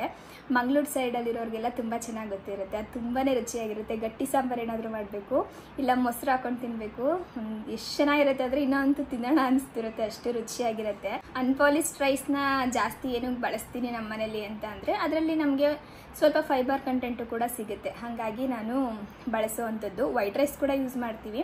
ಪಲಾವ್ ಈ ಥರ ಎಲ್ಲ ಮಾಡಿದಾಗ ವೈಟ್ ರೈಸ್ ಮಾಡ್ಕೊತೀನಿ, ಇಲ್ಲ ರಸಮ್ ಏನಾದರೂ ಮಾಡಿದಾಗ ವೈಟ್ ರೈಸ್ ಮಾಡ್ಕೊತೀನಿ. ಈ ಥರ ಎಲ್ಲನೂ ಕೂಡ ಬ್ಯಾಲೆನ್ಸ್ ಮಾಡ್ತೀನಿ. ಇನ್ನು ಸಾಂಬಾರು ಬಂದು ಇವತ್ತು ಮಿಕ್ಸ್ ವೆಜಿಟೇಬಲ್ ಸಾಂಬಾರು. ಎಲ್ಲ ಥರ ತರಕಾರಿ, ಕಾಳು, ಬೇಳೆ ಎಲ್ಲನೂ ಇದೆ ಇವತ್ತು. ತುಂಬಾ ರುಚಿಯಾಗಿರುತ್ತೆ ಈ ಸಾಂಬಾರು. ಅದನ್ನು ಮಾಡ್ಕೊಂಡಿದ್ದೀನಿ. ಇದ್ರ ಜೊತೆಗೆ ಕ್ಯಾರೆಟು, ಬೀಟ್ರೂಟು ಮತ್ತು ಸೌತೆಕಾಯಿ, ಮೊಸರೆಲ್ಲನೂ ಹಾಕ್ಬಿಟ್ಟು ಸ್ವಲ್ಪ ಪಚ್ಚಡಿ ಥರ ಮಾಡ್ಕೊಂಡಿದ್ದೀನಿ. ಇದು ಪಲಾವ್ಗೂ ಕೂಡ ಚೆನ್ನಾಗಿರುತ್ತೆ ಸೈಡ್ ಡಿಶ್ ಆಗಿ. ಇಲ್ಲ ಈ ಥರ ಮಾಡ್ಕೊಂಡೋಗ್ಲೂ ಕೂಡ ತಿನ್ಕೊಳ್ಬೋದು. ಬೆಳಗ್ಗೆನೇ ಹೇಳಿದೆ ಅಲ್ವಾ, ಊಟದಲ್ಲಿ ಬೀಟ್ರೂಟ್ನ ಜಾಸ್ತಿ ಬಳಸ್ತಾ ಇರ್ತೀನಿ ಅಂತ ಹೇಳ್ಬಿಟ್ಟು. ಕೆಲವೊಮ್ಮೆ ಸೊಪ್ಪನ್ನು ಕೂಡ ಜಾಸ್ತಿ ಬಳಸ್ತೀನಿ. ಇವತ್ತು ಸೊಪ್ಪಿಲ್ಲ, ಅದ್ರ ಬದಲು ಬೀಟ್ರೂಟ್ ಇದೆ. ಇದ್ರ ಜೊತೆಗೆ ಒಂದು 3 ಪೀಸ್ ಆಗುವಷ್ಟು ಮೊಟ್ಟೆ. ಸಾಮಾನ್ಯವಾಗಿ ಮೊಟ್ಟೆನ ನಾನು ಹಾಗೆ ಬೇಯಿಸ್ಕೊಂಡು ತಿನ್ಕೊಂಡು ಬಿಡ್ತೀನಿ. ಈ ಥರ ಫ್ರೈ ಎಲ್ಲ ಮಾಡಲಿಕ್ಕೆ ಹೋಗಲ್ಲ, ಇಲ್ಲ ಆಮ್ಲೆಟ್ ಮಾಡ್ಕೊಂಡು ಬಿಡ್ತೀನಿ. ಇವತ್ತು ಆ ರೆಸಿಪಿನ ಶೂಟ್ ಮಾಡ್ಕೊಂಡಲ್ಲ, ಇದನ್ನು ಕೂಡ ಶೇರ್ ಮಾಡೋಣ ಅಂತ ಹೇಳ್ಬಿಟ್ಟು ಮಾಡ್ಕೊಂಡಿದ್ದು. ಇದ್ರ ಜೊತೆಗೆ ಸ್ವಲ್ಪ ಉಪ್ಪಿನಕಾಯಿ, ಹಾಗೆ ಒಂಚೂರು ತುಪ್ಪ. ನನಗೆ ತುಪ್ಪ ಇರಬೇಕು. ಈ ಥರ ಅನ್ನ ಸಾಂಬಾರೆಲ್ಲ ತಿನ್ನಬೇಕಾದ್ರೆ ತುಂಬ ಚೆನ್ನಾಗಿರುತ್ತೆ ಅಂತ ಅನಿಸುತ್ತೆ. ಹಾಗಾಗಿ ತುಪ್ಪ ಬಳಸ್ಕೊಳ್ಳೋದು. ಮೊಸಪ್ಪಿಗೆ ಇರ್ಬೋದು, ಬಸ್ಸಾರಿಗೆ, ಇದಕ್ಕೆಲ್ಲನೂ ತುಪ್ಪ ಹಾಕೊಂಡು ತಿಂದರೆ ತುಂಬ ಇಷ್ಟ ಆಗುತ್ತೆ. ಒಂದು ಅರ್ಧ ಸ್ಪೂನ್ ತುಪ್ಪನ ಹಾಕ್ಕೊಳ್ತೀನಿ. ಕೆಲವೊಬ್ರು ಅನ್ಕೊತಾರೆ ತುಪ್ಪ ತಿಂದರೆ ದಪ್ಪ ಆಗ್ತಾರೆ ಅಂತೇಳಿ. ಆ ಥರ ಎಲ್ಲ ಏನೂ ಇಲ್ಲ, ಅದು ಹೆಲ್ದಿ ಫ್ಯಾಟ್. ತಿಂದರೆ ಒಳ್ಳೆಯದೇನೇನೆ. ಎಲ್ಲನೂ ಕೂಡ ಲಿಮಿಟಾಗಿ ತಿನ್ನಬೇಕು ಅಷ್ಟೇ. ಇನ್ನು ಪ್ರತಿದಿನವೂ ಕೂಡ ನನ್ನ ಊಟ ಇದೇ ಥರ ಇರುತ್ತೆ ಅಂತ ಅಲ್ಲ, ಟೈಮ್ ಯಾವಾಗ ಇರುತ್ತೆ ಆವಾಗ ಈ ಥರ ಎಲ್ಲನೂ ಕೂಡ ಬ್ಯಾಲೆನ್ಸ್ ಮಾಡಿಕೊಂಡು ಕಲರ್ಫುಲ್ಲಾಗಿ ಪ್ಲೇಟ್ನ ಮಾಡಿಕೊಂಡು ಊಟ ಮಾಡ್ತೀನಿ. ಟೈಮ್ ಇಲ್ಲ, ಏನಾದರೂ ಕೆಲಸ ಇದೆ ಅಥವಾ ಶಾಪ್ಗೆ ಹೋಗಬೇಕು ಅಥವಾ ಬೇರೆ ಏನಾದರೂ ಕೆಲಸ ಇದೆ ಅಂದಾಗ 1 ಪಾಟ್ ರೆಸಿಪಿ ಥರ ಏನಾದರೂ ಮಾಡ್ಕೊಂಡ್ಬಿಡ್ತೀನಿ. ಬಟ್ ಅದನ್ನು ಕೂಡ ಎಲ್ಲ ಥರ ತರಕಾರಿ, ಕಾಳು ಎಲ್ಲನೂ ಬಳಸ್ಕೊಂಡು ಮಾಡ್ಕೊತೀನಿ. ಈ ಸಮಯದಲ್ಲಿ ಕೆಲವೊಬ್ಬರು ಹೇಳ್ತಾರೆ ಅದು ತಿನ್ನಬಾರ್ದು, ಇದು ತಿನ್ನಬಾರ್ದು, ನುಗ್ಗೆಕಾಯಿ ತಿನ್ನಬಾರ್ದು, ಹಾಗಲಕಾಯಿ ತಿನ್ನಬಾರ್ದು, ಈ ಥರ ಸುಮಾರಷ್ಟು ಜನ ಹೇಳ್ತಿರ್ತಾರೆ. ಏನೇ ತಿನ್ನಬೇಕಾದ್ರೂ ಕೂಡ ನಮ್ಮ ದೇಹಕ್ಕೆ ಅದು ಅಡ್ಜಸ್ಟ್ ಆಗುತ್ತಾ ಅಂತ ನೋಡಿಕೊಂಡು ತಿನ್ನಬೇಕಾಗತ್ತೆ. ಪ್ರೆಗ್ನೆನ್ಸಿ ಟೈಮಲ್ಲಿ ಇದನ್ನು ತಿನ್ನಬಾರ್ದು ಅದನ್ನು ತಿನ್ನಬಾರ್ದು ಅಂತ ಏನಿಲ್ಲ. ನಮ್ಮ ದೇಹಕ್ಕೆ ಅದು ಸರಿ ಹೊಂದುತ್ತೋ ಇಲ್ವೋ ಅದನ್ನು ನೋಡ್ಕೊಳ್ಬೇಕು ಫಸ್ಟು. ಅದಾದಮೇಲೆ ತಿನ್ನಬೇಕು. ಎಲ್ಲರ ಮಾತನ್ನು ಕೇಳ್ಕೊಂಡು ಹೋಗ್ಬಿಟ್ರೆ ನಾವು ಏನೂ ತಿನ್ನಂಗೆ ಇಲ್ಲ, ಬರೀ ಅನ್ನ ಬೇಳೆ ಸಾಂಬಾರು ತಿನ್ನಬೇಕಾಗತ್ತೆ ಅಷ್ಟೇ. ಎಲ್ಲನೂ ಈಟು ಅಂತ ಹೋಗ್ಬಿಟ್ರೆ ಈ ಥರ ಬ್ಯಾಲೆನ್ಸ್ ಮಾಡಿಕೊಂಡ್ರೆ ಆಯಿತು. ನಾವು ಸ್ವಲ್ಪ ಅನ್ನನ ಜಾಸ್ತಿ ತಿನ್ನೋದಕ್ಕಿಂತ ಅನ್ನನ ಸ್ವಲ್ಪ ಕಡಿಮೆ ಮಾಡಿಕೊಂಡು ತರಕಾರಿ ಪಲ್ಯ ಇದನ್ನೆಲ್ಲ ಸ್ವಲ್ಪ ಜಾಸ್ತಿ ಮಾಡಿಕೊಂಡ್ರೆ ಹೊಟ್ಟೆ ತುಂಬುತ್ತೆ. ಈ ಪ್ಲೇಟ್ ಈ ಥರ ಇರೋದನ್ನ ನೋಡಿಬಿಟ್ಟು ಏನಿದು ಇಷ್ಟೇ ಎಷ್ಟು ತಿಂತೀರಾ ಶಿಲ್ಪ ನೀವು ಅಂತ ಅಂದ್ಕೊಂಡ್ಬೇಡಿ. ನನಗೆ ಒಂದೇ ಸಲ ಹೊಟ್ಟೆ ತುಂಬ ತಿನ್ನಲಿಕ್ಕೆ ಅದು ಇಷ್ಟ ಆಗಲ್ಲ, ಆಮೇಲೆ ಸರಿನೂ ಹೋಗಲ್ಲ, ನನಗೆ ಬೇಗ ಡೈಜೆಷನ್ ಕೂಡ ಆಗಲ್ಲ. ಅದ್ರ ಬದಲು ಈ ಥರ ಸ್ವಲ್ಪ ಲೈಟಾಗಿ ತೊಗೊಳ್ತಾ ಇರ್ತೀನಿ. ಈಗ ಮಧ್ಯಾಹ್ನಕ್ಕೆ ಈ ಥರ ಊಟ ಮಾಡಿದ್ದೀನ, ಇನ್ನು 4 ಗಂಟೆಗೆ ಏನಾದರೂ ಹಶ್ವಾಯಿತು ಅಂದರೆ ಏನಾದರೂ ಒಂದು ಸ್ನ್ಯಾಕ್ಸ್ ತಿನ್ಕೊತೀನಿ. ಅಂದರೆ ಮಕಾನ ಫ್ರೈ ಮಾಡ್ಕೊಂಡು ತಿನ್ಕೊಳ್ಳೋದು, ಇಲ್ಲ ಕಡ್ಲೆಪುರಿ ತಿನ್ನೋದು, ಇಲ್ಲ ಹಣ್ಣು ತಿನ್ನೋದು, ಈ ಥರ ಮಾಡ್ಕೊತೀನಿ. ಒಂದೇ ಸಲ ಹೆವಿಯಾಗಿ ತಿನ್ಲಿಕ್ಕೆ ಹೋಗಲ್ಲ ಅಷ್ಟೇ. ನನಗೆ ಈ ಥರ ಅನ್ನ ಸಾಂಬಾರು ಮೊಟ್ಟೆ ಆಮೇಲೆ ಈ ಥರ ಏನಾದರೂ ಸೈಡ್ ಡಿಶ್ ಮಾಡ್ಕೊಂಡಿದ್ರೆ ಅದು ಎಲ್ಲನೂ ಮಿಕ್ಸ್ ಮಾಡಿಕೊಂಡು ಹಿಂಗೆ ತಿನ್ನಬೇಕು. ಅವಾಗೆಲ್ಲ ಹೊಟ್ಟೆ ಒಳಗಡೆ ಹೋದಂಗೂ ಆಗುತ್ತೆ, ಒಂಥರ ಹೊಸ ರುಚಿ ಸಿಕ್ತಂಗೆ ಆಗುತ್ತೆ. ನಮ್ಮನೇಲಿ ಅಪ್ಪು ಆ ಥರ ಅಲ್ಲ, ಅವ್ರು ಫಸ್ಟು ಅನ್ನ ಸಾಂಬಾರು ಖಾಲಿ ಮಾಡಿಬಿಟ್ಟು ಆಮೇಲೆ ಸೈಡ್ ಡಿಶ್ನೆಲ್ಲ ಖಾಲಿ ಮಾಡೋದವರು. ಮುಕ್ಕಾಲು ಭಾಗ ಅನ್ನ ಸಾಂಬಾರಲ್ಲಿ ಹೊಟ್ಟೆ ತುಂಬಿಸ್ಕೊಂಡ್ಬಿಟ್ಟಿರ್ತಾರೆ. ನನಗೆ ಈ ಥರ ಇಷ್ಟ. ಟ್ರೈ ಮಾಡಿ ನೋಡಿ. ಅನ್ನ ಸಾಂಬಾರು ಸ್ವಲ್ಪ ಪಲ್ಯ ಮೊಟ್ಟೆ ಎಲ್ಲನೂ ಮಿಕ್ಸ್ ಮಾಡಿಕೊಂಡು ಒಂಚೂರು ಈ ಥರ ಉಪ್ಪಿನಕಾಯಿನ ಸೇರಿಸ್ಕೊಂಡು ಒಟ್ಟಿಗೆ ತಿನ್ನೋದು ಎಷ್ಟು ಚೆನ್ನಾಗಿರುತ್ತೆ ಗೊತ್ತಾ. ಇನ್ನು ಸಂಜೆ ಒಂದು 5 ಗಂಟೆಗೆ 45 ನಿಮಿಷ ನಾನು ವಾಕ್ ಮಾಡ್ತೀನಿ. ಇದಂತೂ ನಾನು ಮಿಸ್ ಮಾಡಲ್ಲ. ಕೆಲವೊಮ್ಮೆ ಕೆಳಗಡೆ ಬಂದು ಮಾಡ್ತೀನಿ, ಇಲ್ಲಾಂದರೆ ಮನೆ ಒಳಗಡೆ ಕೂಡ ವಾಕಿಂಗ್ ಮುಗಿಸ್ಕೊಂಡು ಬಿಡ್ತೀನಿ. ಮೊದಲೆಲ್ಲ ಟೆರೆಸ್ ಮೇಲೆ ಹೋಗ್ತಿದ್ದೆ, ಆದರೆ ಇವಾಗ ಅದನ್ನು ಬಿಟ್ಬಿಟ್ಟು ಕೆಳಗಡೆ ಹೋಗ್ಲಿಕ್ಕೆ ಶುರು ಮಾಡಿಕೊಂಡೆ. ಇನ್ನು ಅಪ್ಪು ಕೂಡ ಸಂಜೆ ಒಂದ್ಸಲ ಮನೆಗೆ ಬರ್ತಾರೆ. ಯಾಕಂದರೆ ನನಗೆ ಅಪ್ಪು ಜೊತೆ ಸ್ವಲ್ಪ ಹೊತ್ತು ಕುತ್ಕೊಂಡು ಮಾತಾಡಬೇಕಂತ ಅನ್ನಿಸ್ತಿರುತ್ತೆ. ನನಗೆ ಅಂತ ಅಲ್ಲ, ಈ ಸಮಯದಲ್ಲಿ ಎಲ್ಲ ಹೆಣ್ಮಕ್ಳಿಗೂ ಕೂಡ ಅವ್ರ ಹಸ್ಬೆಂಡ್ ಜೊತೆ ಸ್ವಲ್ಪ ಹೊತ್ತು ಸಮಯ ಕಳಿಬೇಕು, ಅವ್ರು ನಮಗೆ ಸ್ವಲ್ಪ ಸಮಯ ಕೊಡಬೇಕು ಅಂತ ಅನಿಸ್ತಿರುತ್ತಲ್ವ. ಹಾಗಾಗಿ ಅಪ್ಪು ಅವರೇ ಅರ್ಥ ಮಾಡಿಕೊಂಡು ಈ ಟೈಮಲ್ಲಿ ಮನೆಗೆ ಬರ್ತಾರೆ. ಕೆಲವೊಮ್ಮೆ ಮಧ್ಯಾಹ್ನ ಟೈಮ್ ಒಂದೊಂದ್ಸಲ ನಂಗೆ ಬೇಜಾರಾಗ್ತಿರುತ್ತೆ. ಆ ಸಮಯದಲ್ಲೂ ಕೂಡ ಫೋನ್ ಮಾಡಿದ್ರೆ ಅವ್ರೇನಾದರೂ ಶಾಪಲ್ಲಿದ್ದರೆ ಅವಾಗ ಮನೆಗೆ ಬಂದುಬಿಡ್ತಾರೆ. ಸ್ವಲ್ಪ ಹೊತ್ತು ಮಾತಾಡ್ಕೊಂಡು ಕೂತಿದ್ದು ಅದಾದಮೇಲೆ ಹೊರಡ್ತಾರೆ. ಈ ಸಮಯದಲ್ಲಿ ಕೆಲವೊಬ್ಬರಿಗೆ ಈ ಥರ ಆಗ್ತಿರುತ್ತೆ, ತುಂಬ ಬೇಜಾರಾಗ್ತಿರುತ್ತೆ. ಅವಾಗ ಯಾರಾದರೂ ಒಬ್ಬರು ಈ ಥರ ಜೊತೆಲಿದ್ದರೆ ಏನೋ ಒಂಥರ ಸಮಾಧಾನ ಅಲ್ಲ. ಇನ್ನು ಸಾಮಾನ್ಯವಾಗಿ ಪ್ರೆಗ್ನೆನ್ಸಿ ಟೈಮಲ್ಲಿ 5 ಮಂತ್ಸ್ ಆಗ್ತಾ ಇದೆ ಅನ್ನೋ ಸಮಯದಲ್ಲಿ ಕೆಲವೊಬ್ಬರಿಗೆ ಸ್ವಲ್ಪ ಬಾಡಿಲಿ ಇಚ್ಚಿಂಗ್ ಎಲ್ಲ ಶುರುವಾಗುತ್ತೆ, ಹಾಗೆ ಸ್ಟ್ರೆಚ್ ಮಾರ್ಕ್ಸ್ ಬರಲಿಕ್ಕೆ ಶುರುವಾಗುತ್ತೆ. ನನಗೇನು ಅಂದರೆ ಒಂದು ಇತ್ತೀಚೆಗೆ ಸ್ವಲ್ಪ ಇಚ್ಚಿಂಗ್ ಅಂತ ಅನಿಸ್ತಾ ಇದೆ. ಅಂದರೆ ಕೈಯಲ್ಲಿ ಕಾಲಲ್ಲಿ ಈ ಥರ ಸ್ವಲ್ಪ ಕಡಿಯೋ ಥರ ಫೀಲ್ ಆಗೋದು. ಈ ಟೈಮಲ್ಲಿ ಏನಾದರೂ ನಾವು ಕಡಿತಾ ಇದೆ ಅಂತ ಅಂದ್ಬಿಟ್ಟು ಕೆರ್ಕೊಂಡು ಬಿಟ್ಟರೆ ಅದು ಹಂಗೆ ಮಾರ್ಕ್ ಪರ್ಮನೆಂಟಾಗಿ ನನಗೆ ಉಳ್ಕೊಂಡು ಬಿಡುತ್ತೆ. ಇನ್ನು ಹೊಟ್ಟೆ ಇವಾಗ ಸ್ವಲ್ಪ ದೊಡ್ಡದಾಗ್ತಿರುತ್ತಲ್ವ, ಹಾಗಾಗಿ ಕೆಲವೊಬ್ಬರಿಗೆ ಸ್ಟ್ರೆಚ್ ಮಾರ್ಕ್ಸ್ ಕೂಡ ಬರ್ತಿರುತ್ತೆ. ನನಗೆ ಇನ್ನು ಸ್ಟ್ರೆಚ್ ಮಾರ್ಕ್ಸ್ ಎಲ್ಲ ಅಷ್ಟು ಶುರುವಾಗಿಲ್ಲ, ಆದರೆ ಕೆಲವೊಬ್ಬರಿಗೆ 4 ಮಂತ್ಸ್ಗೆ ಶುರುವಾಗಿ ಹೋಗ್ಬಿಡುತ್ತೆ, ಸ್ವಲ್ಪ ತುಂಬ ವೆಯ್ಟ್ ಗೇನ್ ಆಗ್ತಾ ಇದ್ರೆ. ಇನ್ನು ಈ ಥರ ಇಚ್ಚಿಂಗ್ ಆಗ್ತಾ ಇದೆ ಸ್ವಲ್ಪ ಬಾಡಿ ಎಲ್ಲ ಅಂತ ಅಂದರೆ ಒಂದು ಹೋಮ್ ಮೇಡ್ ರೆಮಿಡಿನ ನಾವೇ ಮನೇಲಿ ಮಾಡ್ಕೊಳ್ಬೋದು. ಮೊದಲೆಲ್ಲ ನೀವು ನೋಡಿರ್ಬೋದು, ಪ್ರೆಗ್ನೆನ್ಸಿ ಟೈಮಲ್ಲಿ ಸ್ವಲ್ಪ ಆಯಿಲ್ ಮಸಾಜ್ ಚೆನ್ನಾಗಿ ಮಾಡ್ಕೊತಾ ಇದ್ರು. ಮನೇಲಿ ಯಾರಾದ್ರೂ ಅಜ್ಜಿರಿದ್ರೆ ಕೊಬ್ಬರಿ ಎಣ್ಣೆ ಹಚ್ಬಿಟ್ಟು ಮಸಾಜ್ ಮಾಡ್ಕೊಂಡು ಸ್ನಾನಕ್ಕೆ ಹೋಗು ಅಂತ ಹೇಳೋರು. ಏನಕ್ಕೆ ಅಂದರೆ ಇದೇ ಕಾರಣ, ಇಚ್ಚಿಂಗ್ ಸ್ವಲ್ಪ ಕಡಿಮೆ ಆಗುತ್ತೆ, ಹಾಗೆ ಸ್ಟ್ರೆಚ್ ಮಾರ್ಕ್ಸ್ ಎಲ್ಲ ಕಡಿಮೆ ಆಗುತ್ತೆ ಅಂತ ಹೇಳ್ಬಿಟ್ಟು. ಇನ್ನು ನಾನು ಕೆಲವೊಂದಿಷ್ಟು ಪದಾರ್ಥಗಳನ್ನ ಬಳಸ್ಕೊಂಡು ಮನೇಲೇನೇ ಒಂದು ಕ್ರೀಮ್ ಅಥವಾ ಜೆಲ್ ಅನ್ಬೋದು ಅದನ್ನು ರೆಡಿ ಮಾಡ್ಕೊತೀನಿ. ಇದನ್ನು ನಾನು ಅಪ್ಲೈ ಮಾಡ್ತಾ ಬಂದಾಗಿಂದ ಆದಷ್ಟು ನನಗೆ ಕಡಿಮೆ ಆಗಿದೆ ಇಚ್ಚಿಂಗ್ ಅನ್ನೋದು. ಇನ್ನು ಸ್ಟ್ರೆಚ್ ಮಾರ್ಕ್ಸ್ ಬಂದಿಲ್ಲ ಅಂತ ಹೇಳೋದನ್ನ ಸದ್ಯಕ್ಕೆ ಬಂದಿಲ್ಲ. ಮೇ ಬಿ ಇದರಿಂದನೋ ಅಥವಾ ನನ್ನ ಬಾಡಿಗೆ ಬರ್ತಿಲ್ವೋ ಅದು ನನಗೆ ಗೊತ್ತಿಲ್ಲ, ಇನ್ನು ಮುಂದೆ ಹೋಗ್ತಾ ಗೊತ್ತಾಗುತ್ತೆ. ಬಟ್ ಇವಾಗಂತೂ ಇದು ತುಂಬಾ ಹೆಲ್ಪ್ ಮಾಡ್ತಿದೆ ಅಂತಲೇ ಹೇಳ್ತೀನಿ. ಏನೇನೆಲ್ಲ ಬಳಸ್ಕೊಂಡು ಮಾಡೋದು ಅಂತ ಹೇಳ್ಬಿಟ್ಟು ಸಿಂಪಲ್ಲಾಗಿ ತೋರಿಸ್ತೀನಿ ನೋಡಿ. ಆಲ್ಮಂಡ್ ಆಯಿಲ್ನ ಹಾಕೊಳ್ತಾ ಇದ್ದೀನಿ. ಒಂದು 2 ಸ್ಪೂನ್ ಆಗುವಷ್ಟು ಇದೆ ಬಾದಾಮಿ ಎಣ್ಣೆ. ಅದು ಯಾವುದಾದ್ರೂ ತಗೊಳ್ಳಿ, ಆದರೆ ಪ್ಯೂರ್ ಆಗಿರೋದನ್ನ ತಗೊಳ್ಳಿ ಅಷ್ಟೇ. 2 ಸ್ಪೂನ್ ಆಗುವಷ್ಟು ಕೊಬ್ಬರಿ ಎಣ್ಣೆ ಅಂತೂ ತುಂಬಾ ಹೆಲ್ಪ್ ಮಾಡುತ್ತೆ. ನಾವು ಸ್ನಾನಕ್ಕೆ ಹೋಗೋಕ್ಕಿಂತ ಮುಂಚೆ ಬಾಡಿ ಫುಲ್ಲು ಕೊಬ್ಬರಿ ಎಣ್ಣೆನ ಅಪ್ಲೈ ಮಾಡಿಕೊಂಡು ಮಸಾಜ್ ಮಾಡಿ ಅದಾದಮೇಲೆ ಸ್ನಾನಕ್ಕೆ ಹೋದ್ರೂ ಕೂಡ ತುಂಬಾ ಒಳ್ಳೆಯದು. ಹಾಗೆ ಆಲಿವೇರಾ ಜೆಲ್ಲು, ಇದು ಅಷ್ಟೇ, ಯಾವುದು ಪ್ಯೂರ್ ಅಂತ ನಿಮಗೆ ಅನಿಸುತ್ತೆ ಅದನ್ನು ತಗೊಳ್ಳಿ. 2 ಸ್ಪೂನ್ ತಗೊಳ್ತಾ ಇದ್ದೀನಿ. 3 ವಿಟಮಿನ್ ಇ ಕ್ಯಾಪ್ಸೂಲ್ನ ತಗೊಂಡಿದ್ದೀನಿ. 1 ಸ್ಪೂನ್ ಆಗುವಷ್ಟು ಶಿಯಾ ಬಟರ್ನ ಹಾಕೊಳ್ತಾ ಇದ್ದೀನಿ. ಶಿಯಾ ಬಟರ್ ಕೂಡ ಅಷ್ಟೇ ಸ್ಟ್ರೆಚ್ ಮಾರ್ಕ್ಸ್ಗೆ ತುಂಬಾ ಒಳ್ಳೆಯದು. ಇದೆಲ್ಲ ನ್ಯಾಚುರಲ್ ಪ್ರಾಡಕ್ಟ್ಸ್, ಇವನ್ನೆಲ್ಲ ಯೂಸ್ ಮಾಡೋದ್ರಿಂದ ಯಾವುದೇ ಥರ ಸೈಡ್ ಎಫೆಕ್ಟ್ ಆಗೋದು ಆ ಥರ ಎಲ್ಲ ಏನೂ ಆಗಲ್ಲ. ಯಾಕಂದರೆ ಇದೆಲ್ಲ ಮಾಮೂಲಿಯಾಗಿ ನಾವು ಪ್ರತಿನಿತ್ಯ ಬಳಸುವಂಥದ್ದೇನೆ. ಇದ್ರ ಜೊತೆಗೆ ಸ್ವಲ್ಪ ಕೇಸರಿ ದಳ, ಇದನ್ನು ನಾನು ಟಿಶ್ಯೂ ಅಲ್ಲಿ ಈ ಥರ ಹಾಕ್ಬಿಟ್ಟು ತವಾ ಮೇಲೆ 1-2 ನಿಮಿಷ ಬಿಸಿ ಮಾಡ್ಕೊಂಡಿದ್ದೀನಿ. ಬಿಸಿ ಮಾಡಿಕೊಂಡು ಸೇರಿಸ್ಕೊಳ್ತಾ ಇರೋದು. ಇಷ್ಟನ್ನು ಹಾಕಿ ಸ್ವಲ್ಪ ಚೆನ್ನಾಗಿ ಮಿಕ್ಸ್ ಮಾಡ್ಕೊಳ್ಬೇಕು. ನಾನಿದನ್ನು ಫೇಸ್ಗೂ ಕೂಡ ಅಪ್ಲೈ ಮಾಡ್ತೀನಿ, ಹಾಗಾಗಿ ಕೇಸರಿ ದಳನ ಸೇರಿಸ್ಕೊಂಡಿರೋದು. ಹಾಕಿಲ್ಲ ಅಂದರೂ ಕೂಡ ನಡೆಯುತ್ತೆ, ಬಟ್ ಹಾಕಿದ್ರೆ ಏನು ಗೊತ್ತಾ, ಒಂದು ಒಳ್ಳೆ ಪರಿಮಳ ಬರುತ್ತೆ ಅಂತಲೇ ಹೇಳ್ಬೋದು. ಕೆಲವೊಬ್ಬರಿಗೆ ಕೊಬ್ಬರಿ ಎಣ್ಣೆ ಸ್ಮೆಲ್ಲು ಮತ್ತು ಈ ಆಲ್ಮಂಡ್ ಆಯಿಲ್ ಸ್ಮೆಲ್ಲೆಲ್ಲ ಅಷ್ಟಿಷ್ಟ ಆಗಲ್ಲ. ಅದು ಸ್ವಲ್ಪ ಕೇಸರಿ ದಳ ಹಾಕಿರೋದ್ರಿಂದ ಆ ಸ್ಮೆಲ್ ಬರ್ತಿರುತ್ತೆ, ಈ ಸ್ಮೆಲ್ ಬರೋದ್ರ ಬದಲು. ನೋಡಿ, ಕ್ರೀಮ್ ಅಥವಾ ಜೆಲ್ ರೆಡಿ ಆಗಿಬಿಡ್ತು. ಬೇಕಿದ್ರೆ ಇನ್ನೂ ಸ್ವಲ್ಪ ಚೆನ್ನಾಗಿ ಮಿಕ್ಸ್ ಮಾಡ್ಕೊಳ್ಬೋದು. ನಾನಿಷ್ಟು ಮಾಡ್ಕೊಳ್ತೀನಿ ಅಷ್ಟೇ. ಇದನ್ನು ಒಂದು ಬಾಕ್ಸಲ್ಲಿ ಹಾಕಿ ಇಟ್ಕೊಂಡ್ಬಿಟ್ರೆ ಒಂದು 15ರಿಂದ 20 ದಿನ ಬರುತ್ತೆ. ಬೇಕು ಅನ್ನೋಂಗಿದ್ರೆ ನಾವು ಇನ್ನೂ ಸ್ವಲ್ಪ ಜಾಸ್ತಿ ಕ್ವಾಂಟಿಟಿಲೂ ಕೂಡ ಮಾಡ್ಕೊಳ್ಬೋದು.